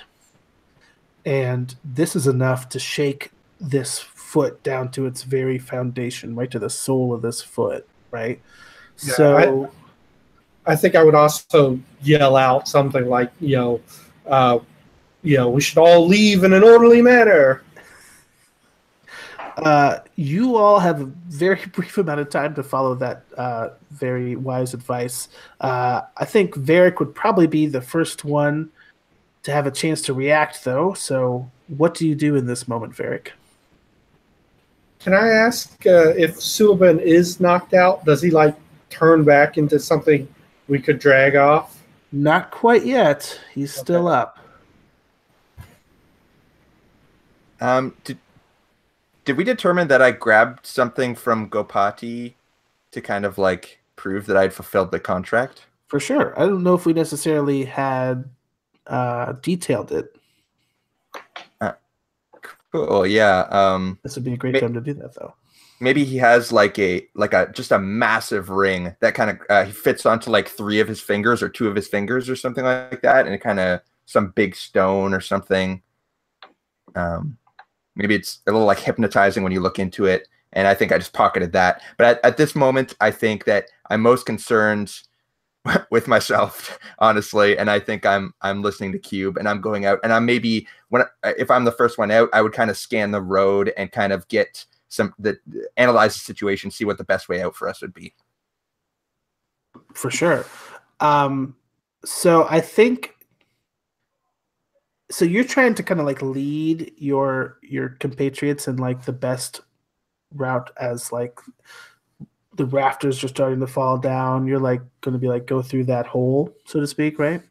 Yeah, I think I'm familiar with escape routes after pulling a job, and I'm kind of looking for the best one for all of us.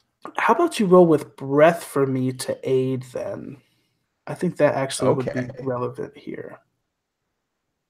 Well, that's unfortunate because I don't think I have very much breath, but let's do it. I might empower this roll. But that would be, I mean, it's not the most exciting role to empower, but I also kind of want to succeed, considering I didn't do so well before. So, Well, this and is I can push for more dice, right?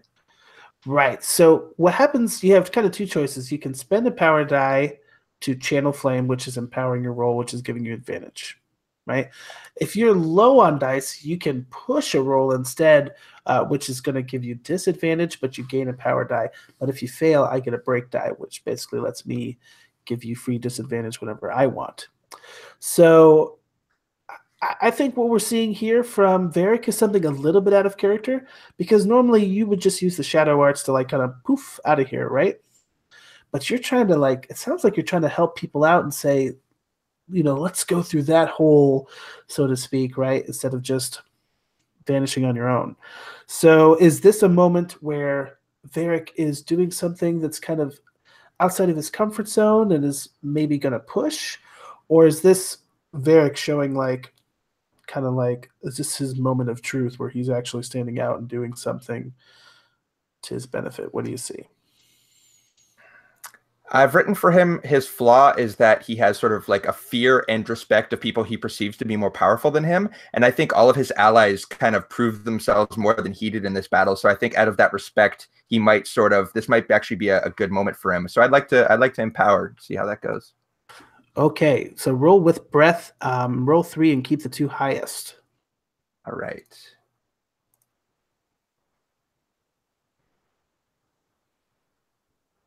That's going to be a -1, so it's a 9. Okay. So on a 7 then you hold 2. Okay, I'm looking at the wrong one. So you only get to gain hold 1, which is fine, because I think what that's going to do, it sounds like you're either going to be able to give a character +1 forward. We're talking about Hildy and Bravagon making their defy danger attempts to get out of here with speed. Or you're going to be able to take damage from one source when these rocks start to fall on them, if that +1 wouldn't take them all the way to a full success. Mm-hmm. Let's see what happens, though. Let's see what the other two are going to do first, and then we'll look and see what that channel flame looks like from Varric there. So I think I'm going to ask our speedy master first what you're doing here in this situation. This is basically your golden opportunity to escape from this bar before it comes crushing down on you.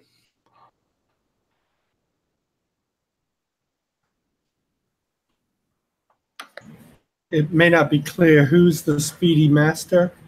I think that'd be John. Oh, I'm sorry. It's master. I'm Oh, the master. Yes. Oh, the master was the operative word. Yes. I see. I'm on my knee after failing that attempt to nail this guy and getting squeezed out of his hand like a cookie dough or whatever. And I'm just like, I just have a momentary feeling of just, this bastard's world. How did I fail that? That's ridiculous.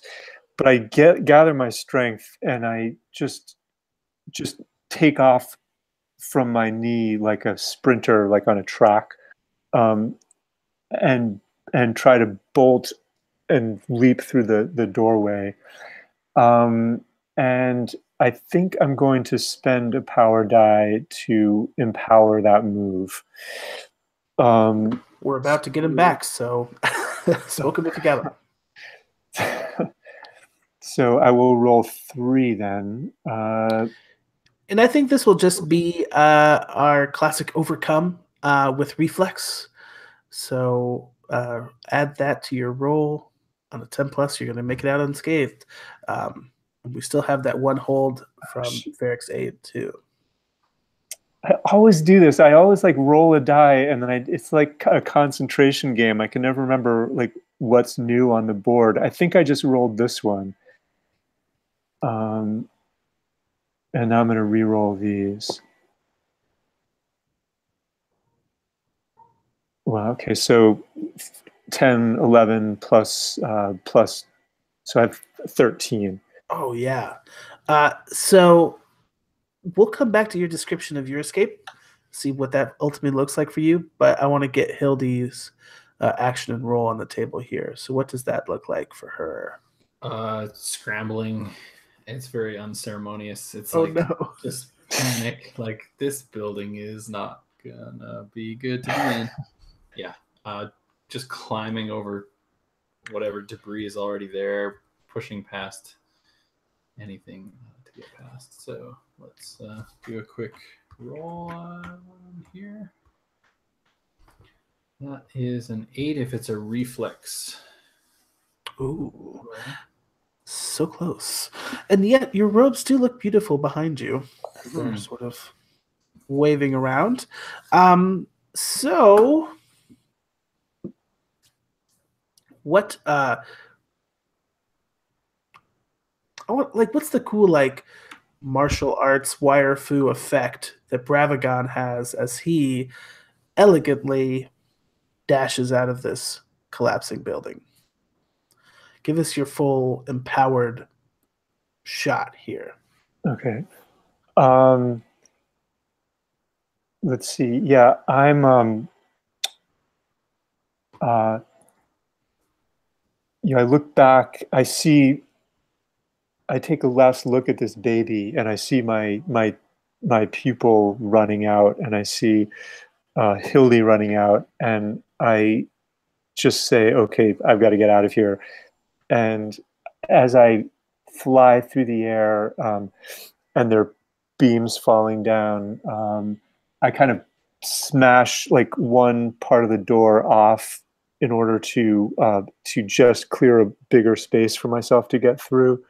Fly through the air out into the cobblestone street, doing kind of somersaults through the air, and then just lands upright, facing back at the building.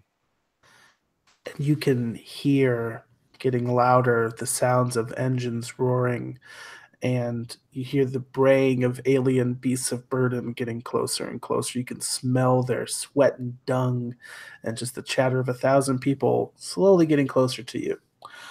And Hildy, you are about to clear your way out of this bar when a huge rafter cracks underneath the weight of the displaced stone above it, and it's about to crash on you when Varric does something a little bit selfless here and manages to. What do you do? I think I'd like to How do you choose. take this damage in the place Yeah. of Hildy? Yeah, option number 2, I think. I think that I think what we see from when Varric channeled his flame was that he sort of like backed up so we could get a good look at the room while it was like falling apart. So I think on different parts of his face, we saw 6 eyes open and kind of like flicker a couple times. And like each one is sort of like scanning a different part of the room and looking for like the structural failures and stuff like that. And I think like he's able to spot it's just a beam that's falling down. Yeah, it's like, imagine like a big wooden rafter that's kind of supporting the whole ceiling, and it just cracks like in half, and it's crashing down on top of you. Yeah. I think that he just, you see him kind of take like turn a little bit and take like a run along the bar wall that's like slowly falling apart using his like spider skills, and just jump horizontally, like with all of his like, just push off with his legs and just grab the beam in the middle of the air and kind of roll, and it sort of falls on top of him.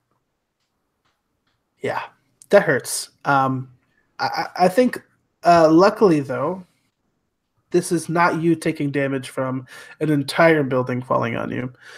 This is you taking damage from part of a building falling on you, as you're both going to be able to escape the final tumultuous crumbling of the building. So let me look at your character sheet before I do too much damage to you. I know I'm a big softy. Well, you're going to go unconscious either way, so go ahead and take a wound from this, because you're going to take 2 damage. Cool. Cube, you have been prepared enough to drag out Veracure just in time before the building fully collapses. And you hear from underneath the rubble, in a final settling, as something underneath has shrunken in size. Last little crunch. Well, that's a bit unsettling. So, traveling hours come. Are we all sort of on the road at the front at this point? You're on the road. We could climb back onto the rubble. You could climb out of the way if you needed a moment of rest, but I feel as if the authorities might be coming soon to figure out who just destroyed this building. So you might not want to be sitting on top of the crime scene triumphantly when that happens. And I feel like you might have just lost your payday a little bit, right? Unless you were maybe able to dig him out, but you're not going to have time to do that with rush hour coming. So here's what I'm thinking. Two of you have enough experience now where when we make the train move, you're going to be able to level up. So what I'm going to do here is just have a little like downtime montage that shows us resting and recuperating along with training. Basically, we're just figuring out what's next for the 4 of you, right? So a couple questions I think need to be answered. This information you do have, that someone has a declaration of war out there for somebody. What further information are you going to uncover about that? How are you going to use that to your advantage? I'm interested in just seeing like the discussion between your characters about what you're planning to do next. Should we take another 2-minute break before we come back to that? Kind of have a little bit of a plan in mind? Sure. Okay, let's do that.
So interesting thing I just thought of.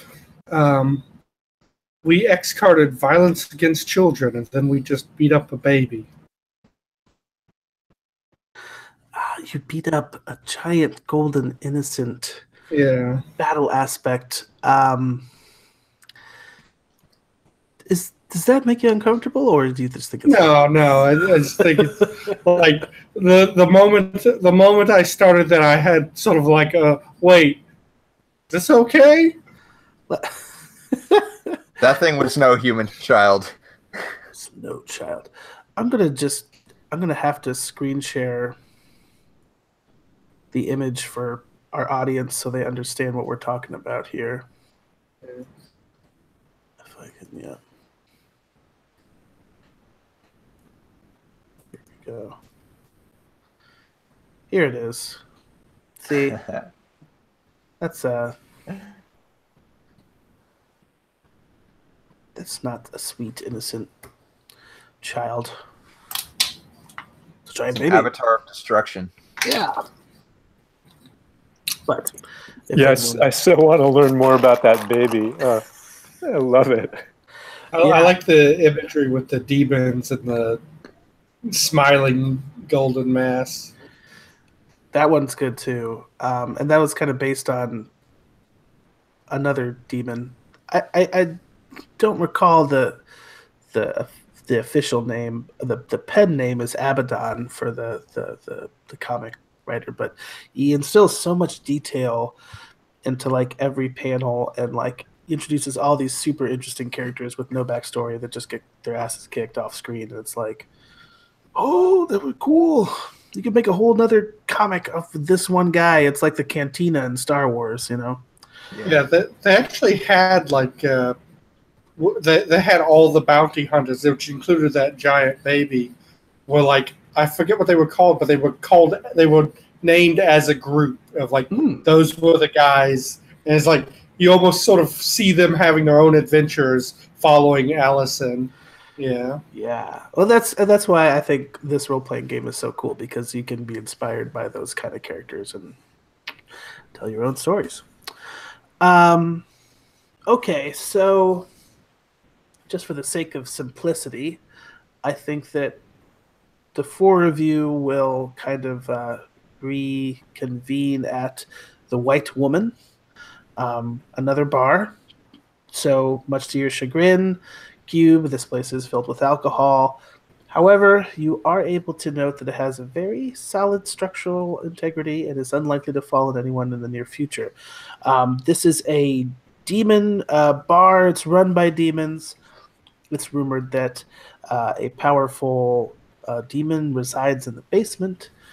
And you're going to be able to just take a moment to sit and chat and plot without being concerned about eavesdroppers or interlopers, because they are not looked at highly in the White Woman.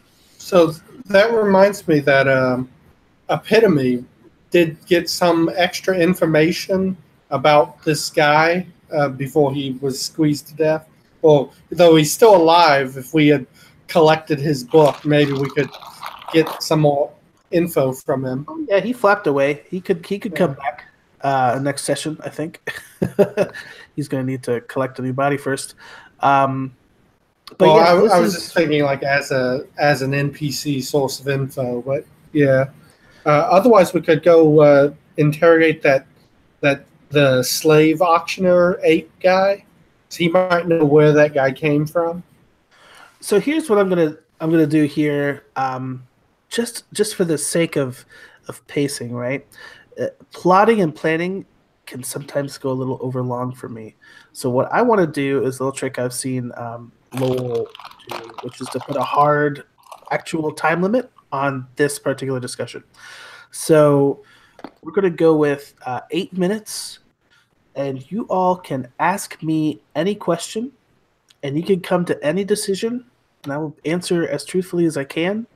But at the half-hour mark, we're gonna use our train move, which is going to be you gathering strength or allies or resources, whatever, that would lead to the next step of the plan. So, Cool. what were you asking Fowler then about? Well, I guess I'm not certain about everyone else's motivations, but Cube would be looking for some way to avert war, or I don't know, get rid of it, and I mean, this guy is dead maybe, but other people have heard about it, and I guess they might just send more messages. So I don't know how exactly I would go about doing that. But like, if I knew who was trying to start it, maybe that information given to his enemies would allow them to join together and make that unprofitable for him. So the ritual that's performed here, you maybe don't understand the particulars of it, but the rumors that you've heard about these declarations of war are that they are very difficult, time-consuming, expensive, even on the scale of the tyrants in order to produce. This is because it's more than just like a little symbol. This is like a metaphor for like their power, what they will bring against you in this war. So with the message being buried under a pile of rubble, technically the war won't go on. However, because news is going to start breaking that there has been a message of war, different people might try to take advantage of that and create a war out of it. Does that make sense? Because since it's not defined who started the war and who they're going to war against, whoever can decide, well, it's me and it's you, and I would have to do the ritual in order to prove that. You might be able to research and find out who it was originally who wanted to start the war. But let me hear some other motivations. What are some other ideas here? I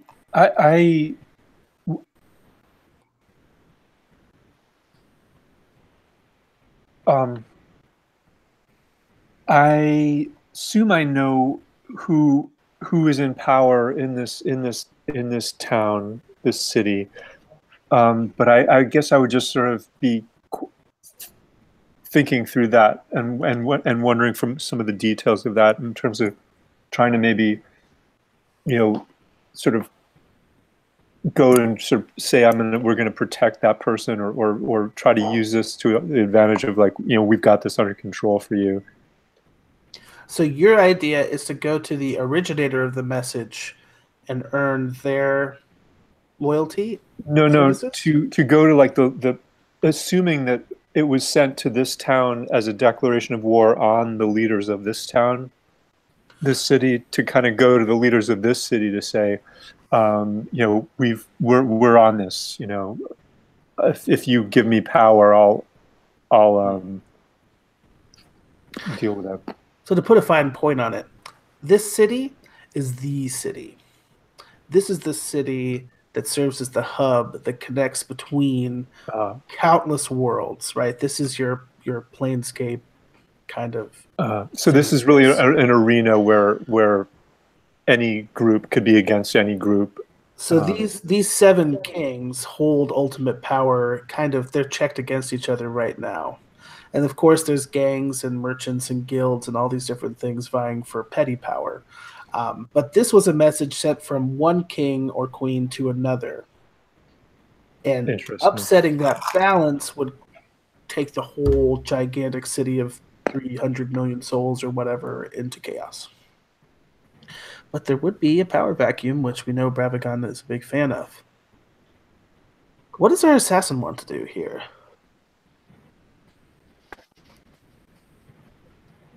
Our assassin definitely wants to make some money. I think he's interested in this as an opportunity. He's trying to push. He's willing to maybe go with what other people want, as long as there's some angle for profit. But what he'd really like to do is, if he thinks war, he'd want to go tip maybe some big big gang off about this fact, and then maybe if they were going to go and bring their people out, like raid their headquarters while they're gone, or just some sort of scheme that we could use this info to pull in some kind of prize. But flexible, and he would defer to the master probably because he really respects him. Very good. Hildy, you also are someone who knows about people in power and tyrants and what they might do. Here's what I'll say. The information that you got from 365 Days Late, they will have told you either the sender of the message or the recipient. Ooh. You tell me who it was. Oh, the recipient is so much more fun. Okay. Yeah. Okay, perfect. Yeah. I know Tell me, where this is going. Knowing the recipient, and we can detail that. I'll leave that to you to detail, I guess, for next session. Actually. Okay. Do you think that Hildy would be more interested when it comes to like looking at this power vacuum? Would she angle for allying with the recipient or the sender? Probably the recipient. Yeah. She's kind of for the more downtrodden, the underdog. Very good.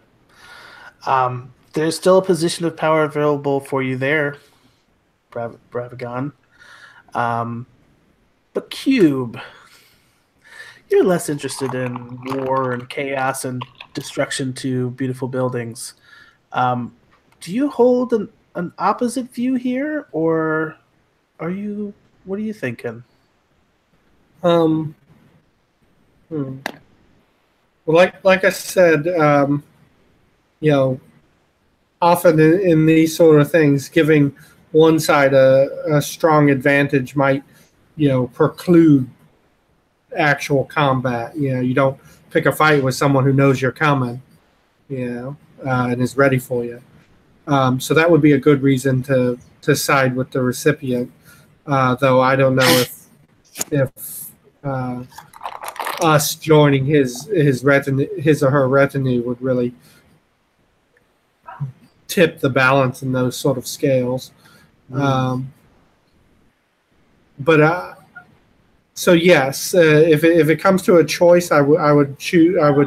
I would generally tend to side with the recipient. I mean, barring finding out that it's some horrible person that I mean, they're probably not. None of them are great people. They're tyrants. But I don't know.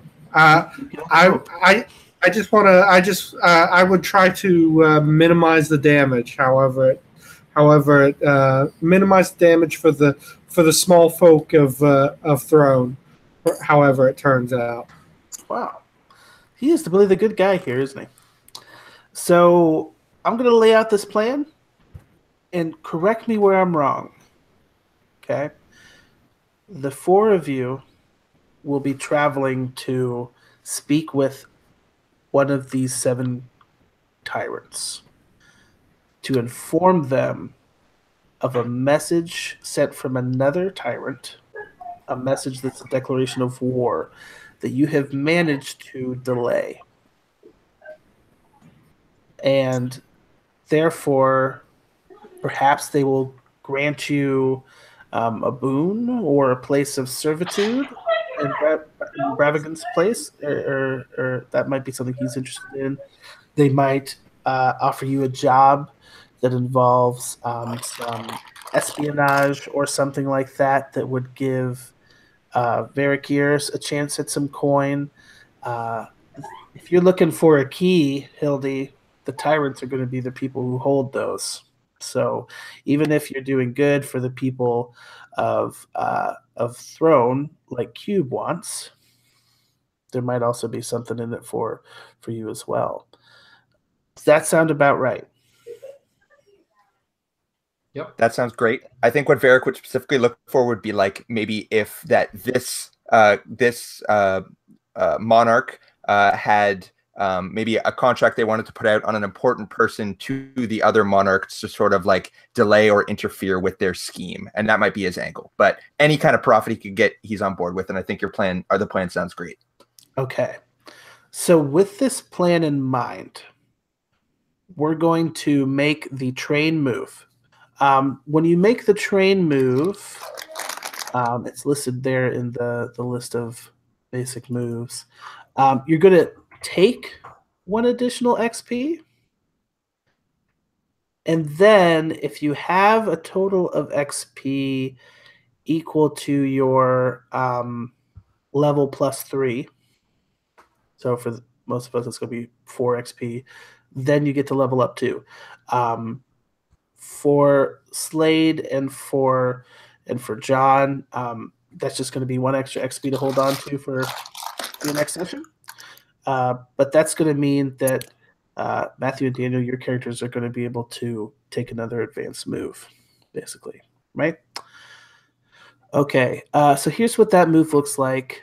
When you have downtime to train and hone your skills, we're also talking here about like gathering power or materials or something that you're bringing before you come and meet with this tyrant. You're going to tell me what that looks like. Reduce your XP by your level, blah, blah, blah. In addition, you may choose another character and pick from the following from that list. Okay, so those 4 things on that list are going to kind of be little additions to the story that are going to be interesting there, right? And what we're also going to roll into this whole business is the rest move. So we're going to choose a number of wounds that we want everyone in the party to heal. The more we do, the less likely it will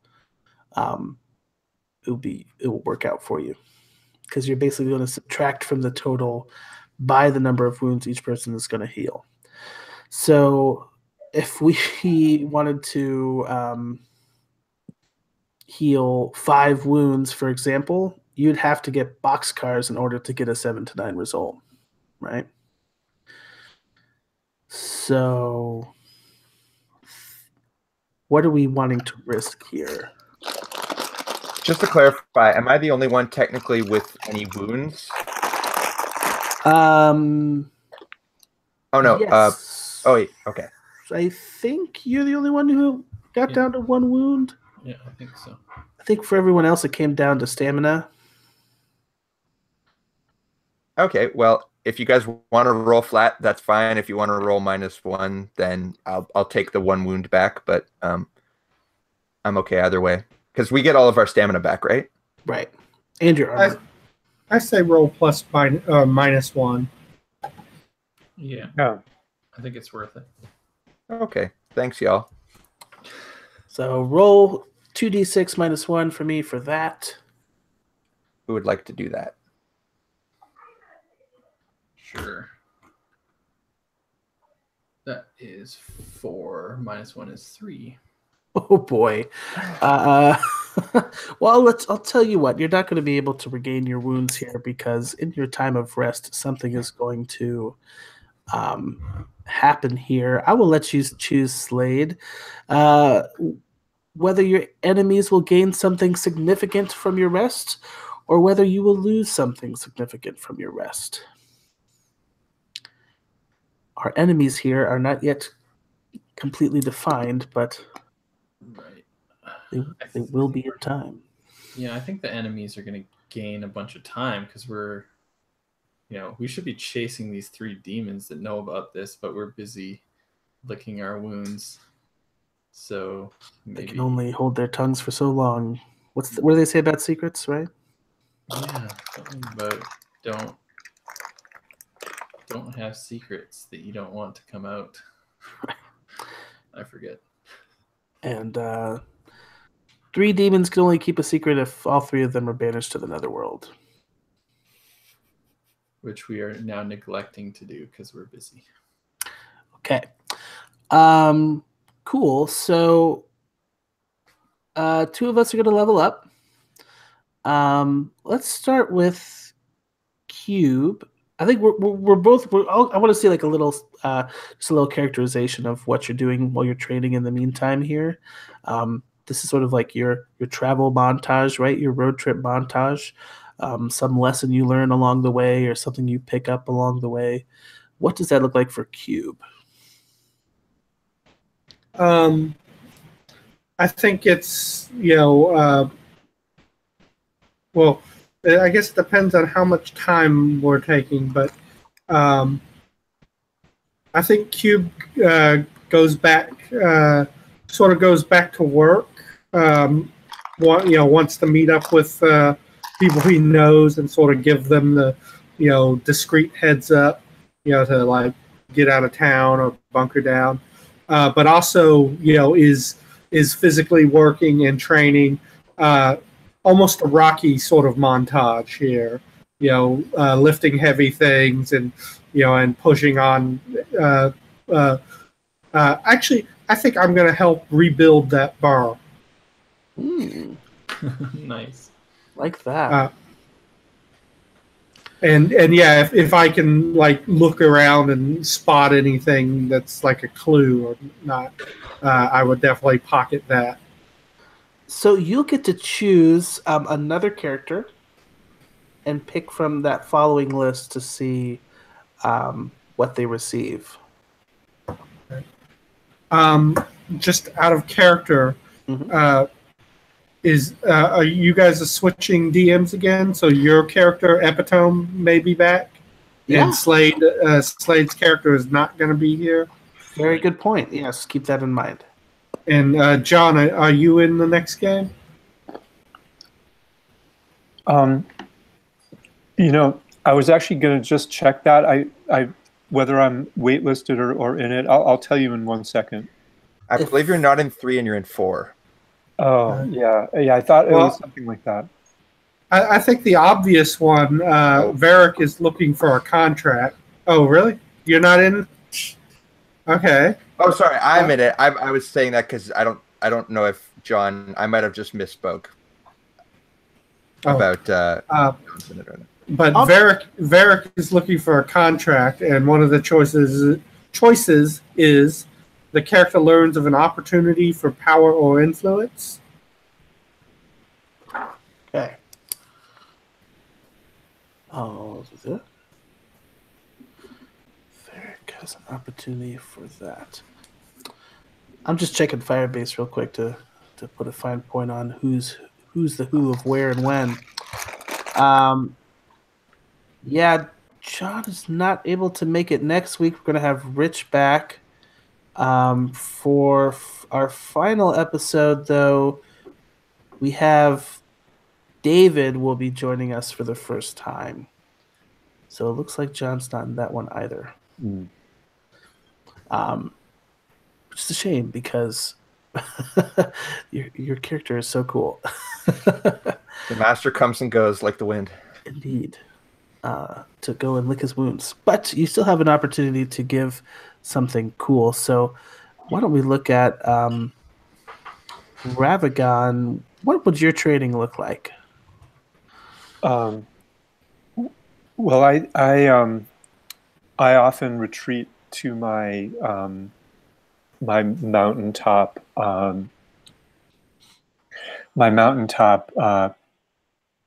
retreat shrine in this cut into the stone, and I focus on and write out poems and paintings and but then slip out to do a lot of masterminding, influence peddling,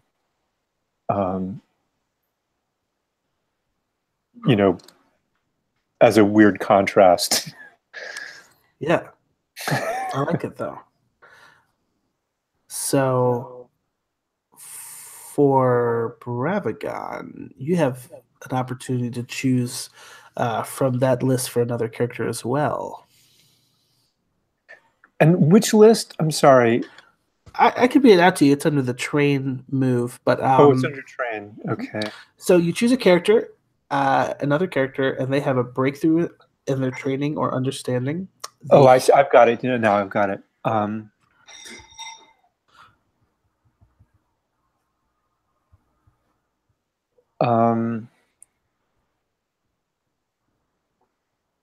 Yeah. So my pupil, Varric, has a breakthrough in their training or understanding from just the severity of that incident and seeing my failure in performance and not living up to his standards. Wow. Very cool. Varric, what does your training look like? Well, I was wondering. Go ahead. I'm assuming that this is all happening while you're waiting for your appointment. With the tyrant, you can't just necessarily walk right in and demand an audience. So you've had some time to wait for that. Yeah. I wonder if initially, like, I might have felt that way about the master, but then, like, I don't know. I kind of think it'd be interesting if I'd go back to you for more training. Like, even though you feel like you failed yourself there, like, you still showed yourself more powerful than me in that case. And I think it would be interesting if I learned something from you. And I don't want to turn your thing back at you like you just said, but it could be cool because I'm getting an advance. If the breakthrough that I make in my training is that I could even learn the martial arts style that you could do, which I wouldn't normally do, but I know you're not coming back, right? So it could be cool to keep your legacy going and learn the empty palm technique. Oh yeah. Is that cool with you? Yeah. See, nothing empty. That would be a lovely kind of emblem for Bravagon there. Cool. So choose from that list that Slade also conveniently posted in the chat. Right. Gains a boon. I guess to just add one quick thing, I think I had a contract in my gear for Gopati, so during that time I'd probably just go turn that in. You know, I don't know who actually gave that to me. I don't know if we necessarily need to define them, but we'll think figure out some number of wealth you gain from that. Oh, cool. I think that the train that I will choose.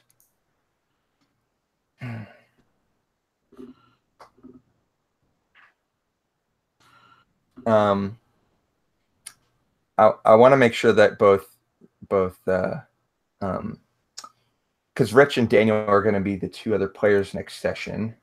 So Hildy, maybe I think I might choose that Zorakir would learn a secret or gain a secret of their own to keep. That'd be a good thing to have. Something to drop on Rich when he comes back. That's a good call. Cool.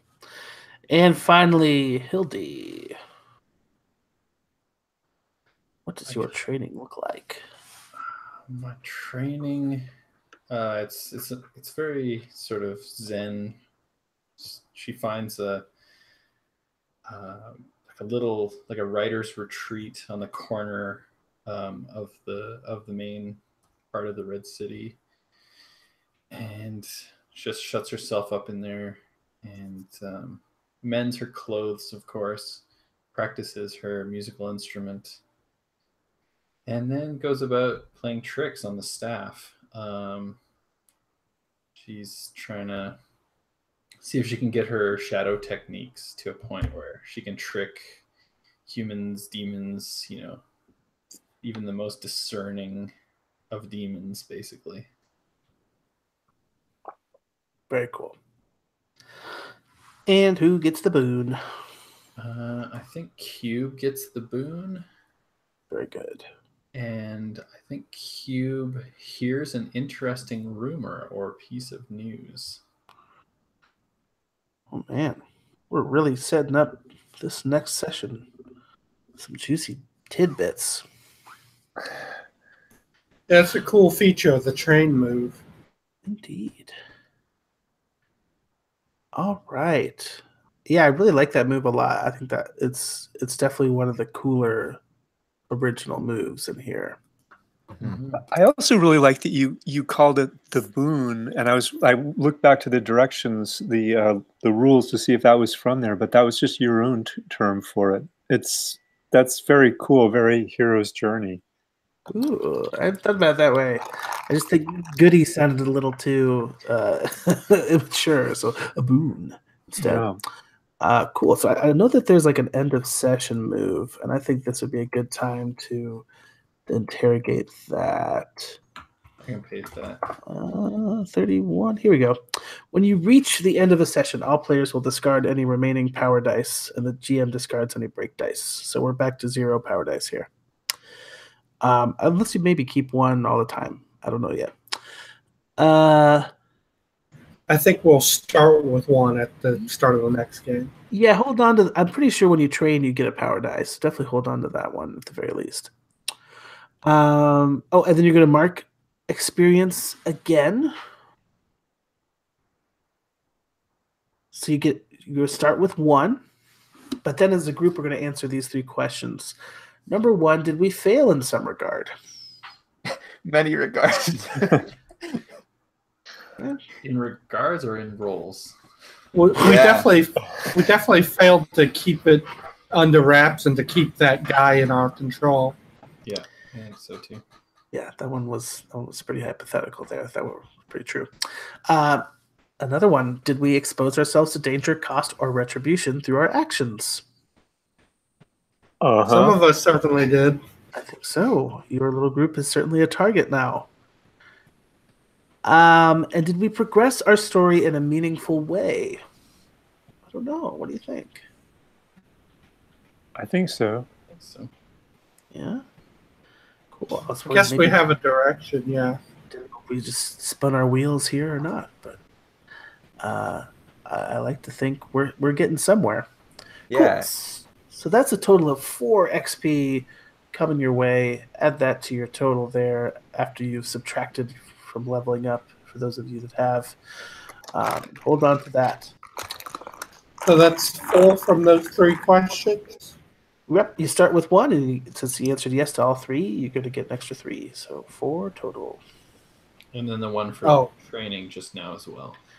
Okay, yeah, I used the training one already. Okay, that's our session, I think, folks. Ooh, thank you so much. Awesome. I'm glad you had a good time. And John, it was really great to play with you, and I'm very sad that I won't be seeing you again in this series, but hopefully we will see you in another Gauntlet game soon. We're like 10 minutes left. Can we do a little bit of a feedback here, if that would be all right with all of y'all? Can we start with you, Daniel? Any positive or negative feedback you have on this session? Your experience with the system? What do you think? I really enjoyed it. It seemed like a lot of fun. It was just sort of worked out that everyone was failing a lot, but it's fun. That's part of the fun. That's pretty much it. All right. I'm glad that failure was still fun for you. But I'd like to hear... Failure is always fun when it's someone else. On that note, I'd like to hear from you, John, about your experience today. Well, it was amazing because, I mean, you take an exotic setting and you don't learn anything about it going into it. You just like drop into a session where there are some other players that have already been in it. And it's an amazing sense of mystery. I was really into it. And it does seem, I'm really anxious to read these comics now. It seems really fascinating. Like it's a huge confluence of like all kinds of crazy stuff, but like with an interesting kind of rationale behind it. And I loved that giant baby and the accompanying demony things. So like that was just gorgeous to me. And I just thought you ran it beautifully. Like it was just like your flexibility in handling each situation and the calmness. And it was like severe, but we got through it. Great. Thanks, John. That makes me feel great. Thank you so much. Yeah. I'm glad you enjoyed the giant golden baby as much as I did. Oh God. That was something I was very happy to see here. So I wanted to ask, like, did you feel as if you had enough description to ground you in the moment, at the very least, or even in some of those contexts that you still feel a little lost, like what's going on here? What are my general surroundings? No. I mean, great job with that. I mean, Okay. just because, I mean, enough. I mean, especially with this kind of extreme situation of me not being up to speed. You didn't have to you devoted just enough time to kind of bring me up to speed enough, and yeah, that was good. Killer. I did it. Yeah. Do you have any more? When Matt sent me that image of the illustration of the whole world, that just like really cemented the whole thing. That was great. Perfect. Matt, do you have any more praise to heap on to me? I do, as a matter of fact. I was just about to use the exact words that you did. I had a blast. I thought that, it was really one big, strong situation, but I thought it was very nuanced. And I think your description and just the way you set up all these different situations, and the fact that you, like myself, are a loquacious dude, but everything you say is always adding to kind of the situation. And I like that you take the time to kind of really, I think that you took sort of like our intent with our roles and really work that into your description. Like it felt like you were kind of, you understood what I wanted to do with my character, and you were supporting that, rather than sometimes when it feels like people aren't totally getting what you're wanting to do. I think you did a great job with that. You're also just have a very sort of calming, warm presence at the table. Like it just it's nice to just be, helped along sort of. And yeah, I think it was, and everyone else, like, I loved all the crazy shit that you guys did too. So Holy shit. All right. Thank you. No, yeah, great session. Looking forward to the next one. That's awesome, man. I'm feeling glowing like I'm a golden baby myself. And Slade, we didn't do feedback last time, but I have lots of words for you if you do it next time. So you should. Okay, I'll do it next time. Roses Cool. and thorns, petals and petal knights and thorn knights. So Slade, the true king of a calming voice and presence, here, what do you have to say? I just have one huge negative, Yeah. which is that you're making me look bad. Oh, And I'm going to have to try really hard next week, and I don't feel like doing that. But now I have to. The only way that I was able to look so awesome today was because you teed me up real well. So yeah, don't go believing for a second that didn't happen. I get all the players in the same room. That's all the players are in the same spot. Oh, hush you. So we'll see. But Yeah. now we're in the same spot again. So no, I thought everything was good. I think when you said they reek of death and black magic, I was like, okay, I know what to do now, because you've told me what I'm dealing with in like a really engaging way. So Yeah, I'm very curious about the golden baby magic disease syndrome. I don't know what's going on there. Yeah, so my original idea was to just kind of like basically paint the scene and let you guys create the villain and tell me all about them, because I didn't know. But we kind of fell a little short on time, so I'm just going to shove that responsibility off onto Slade for next time. But basically, to peel back the curtain, the baby was like just like a giant battle aspect was what I called it, just like a giant thing to fight. And the corpses that were brought back to life had like a zombie effect where like if they attacked you and dealt damage to you, they would heal back wounds. But the combat was like going at a good pace, so I just let them die before that happened. But that was there. That was one thing I was a little worried about because like I planned for the fight and I was like afterwards we'll have time for a little bit of downtime, but I was like, I don't want this to be the story of like the combat took the whole session. So I think that I maybe cut some HP a little short to make sure that that didn't happen, but I felt like there was enough stuff there that if we wanted to, we could have dug into it a bit more. You know, with like some of these tags and moves and power die and break die. It felt pretty dangerous to me. That's good. As a player, like it. I don't know if it. Yeah, it felt. I mean, we were also failing a lot, so we're kind of flailing around a bit, but it still felt like at any second it could be like 3 or 4 damage coming our way and really changing. One thing I would have liked. I'm sorry, didn't mean to cut you off. Sorry, that was just lag. Oh, if like there was some way to kind of I guess short circuit things a little bit more like. I mean, I guess that's just the GM has the power to do that. Just say, "Oh, he's dead." But I don't know. I don't know if there's something that could have been done there. But I felt like pace was pretty good. Didn't drag on too long. I think you pivoted. Combat. Yeah, I think you pivoted well because we really only had like an hour and 45 minutes to do all of that stuff that you're planning for. Right? Like we didn't get started till after 9, and you know this combat stuff, we're all kind of learning the system too. I think you did a good job of sort of explaining the moves in a pretty clear way to kind of get us on board with what was happening. So I think it took as long as it was going to, and I think you recognized that and sort of cut it a little bit short, and I think it served the game well. But yeah, I don't feel bad about that at all. Perfect. Okay. I feel satisfied. I had a very good time. I got lots of lovely compliments from you, beautiful men. So thank you so much for participating, and I will end the broadcast here.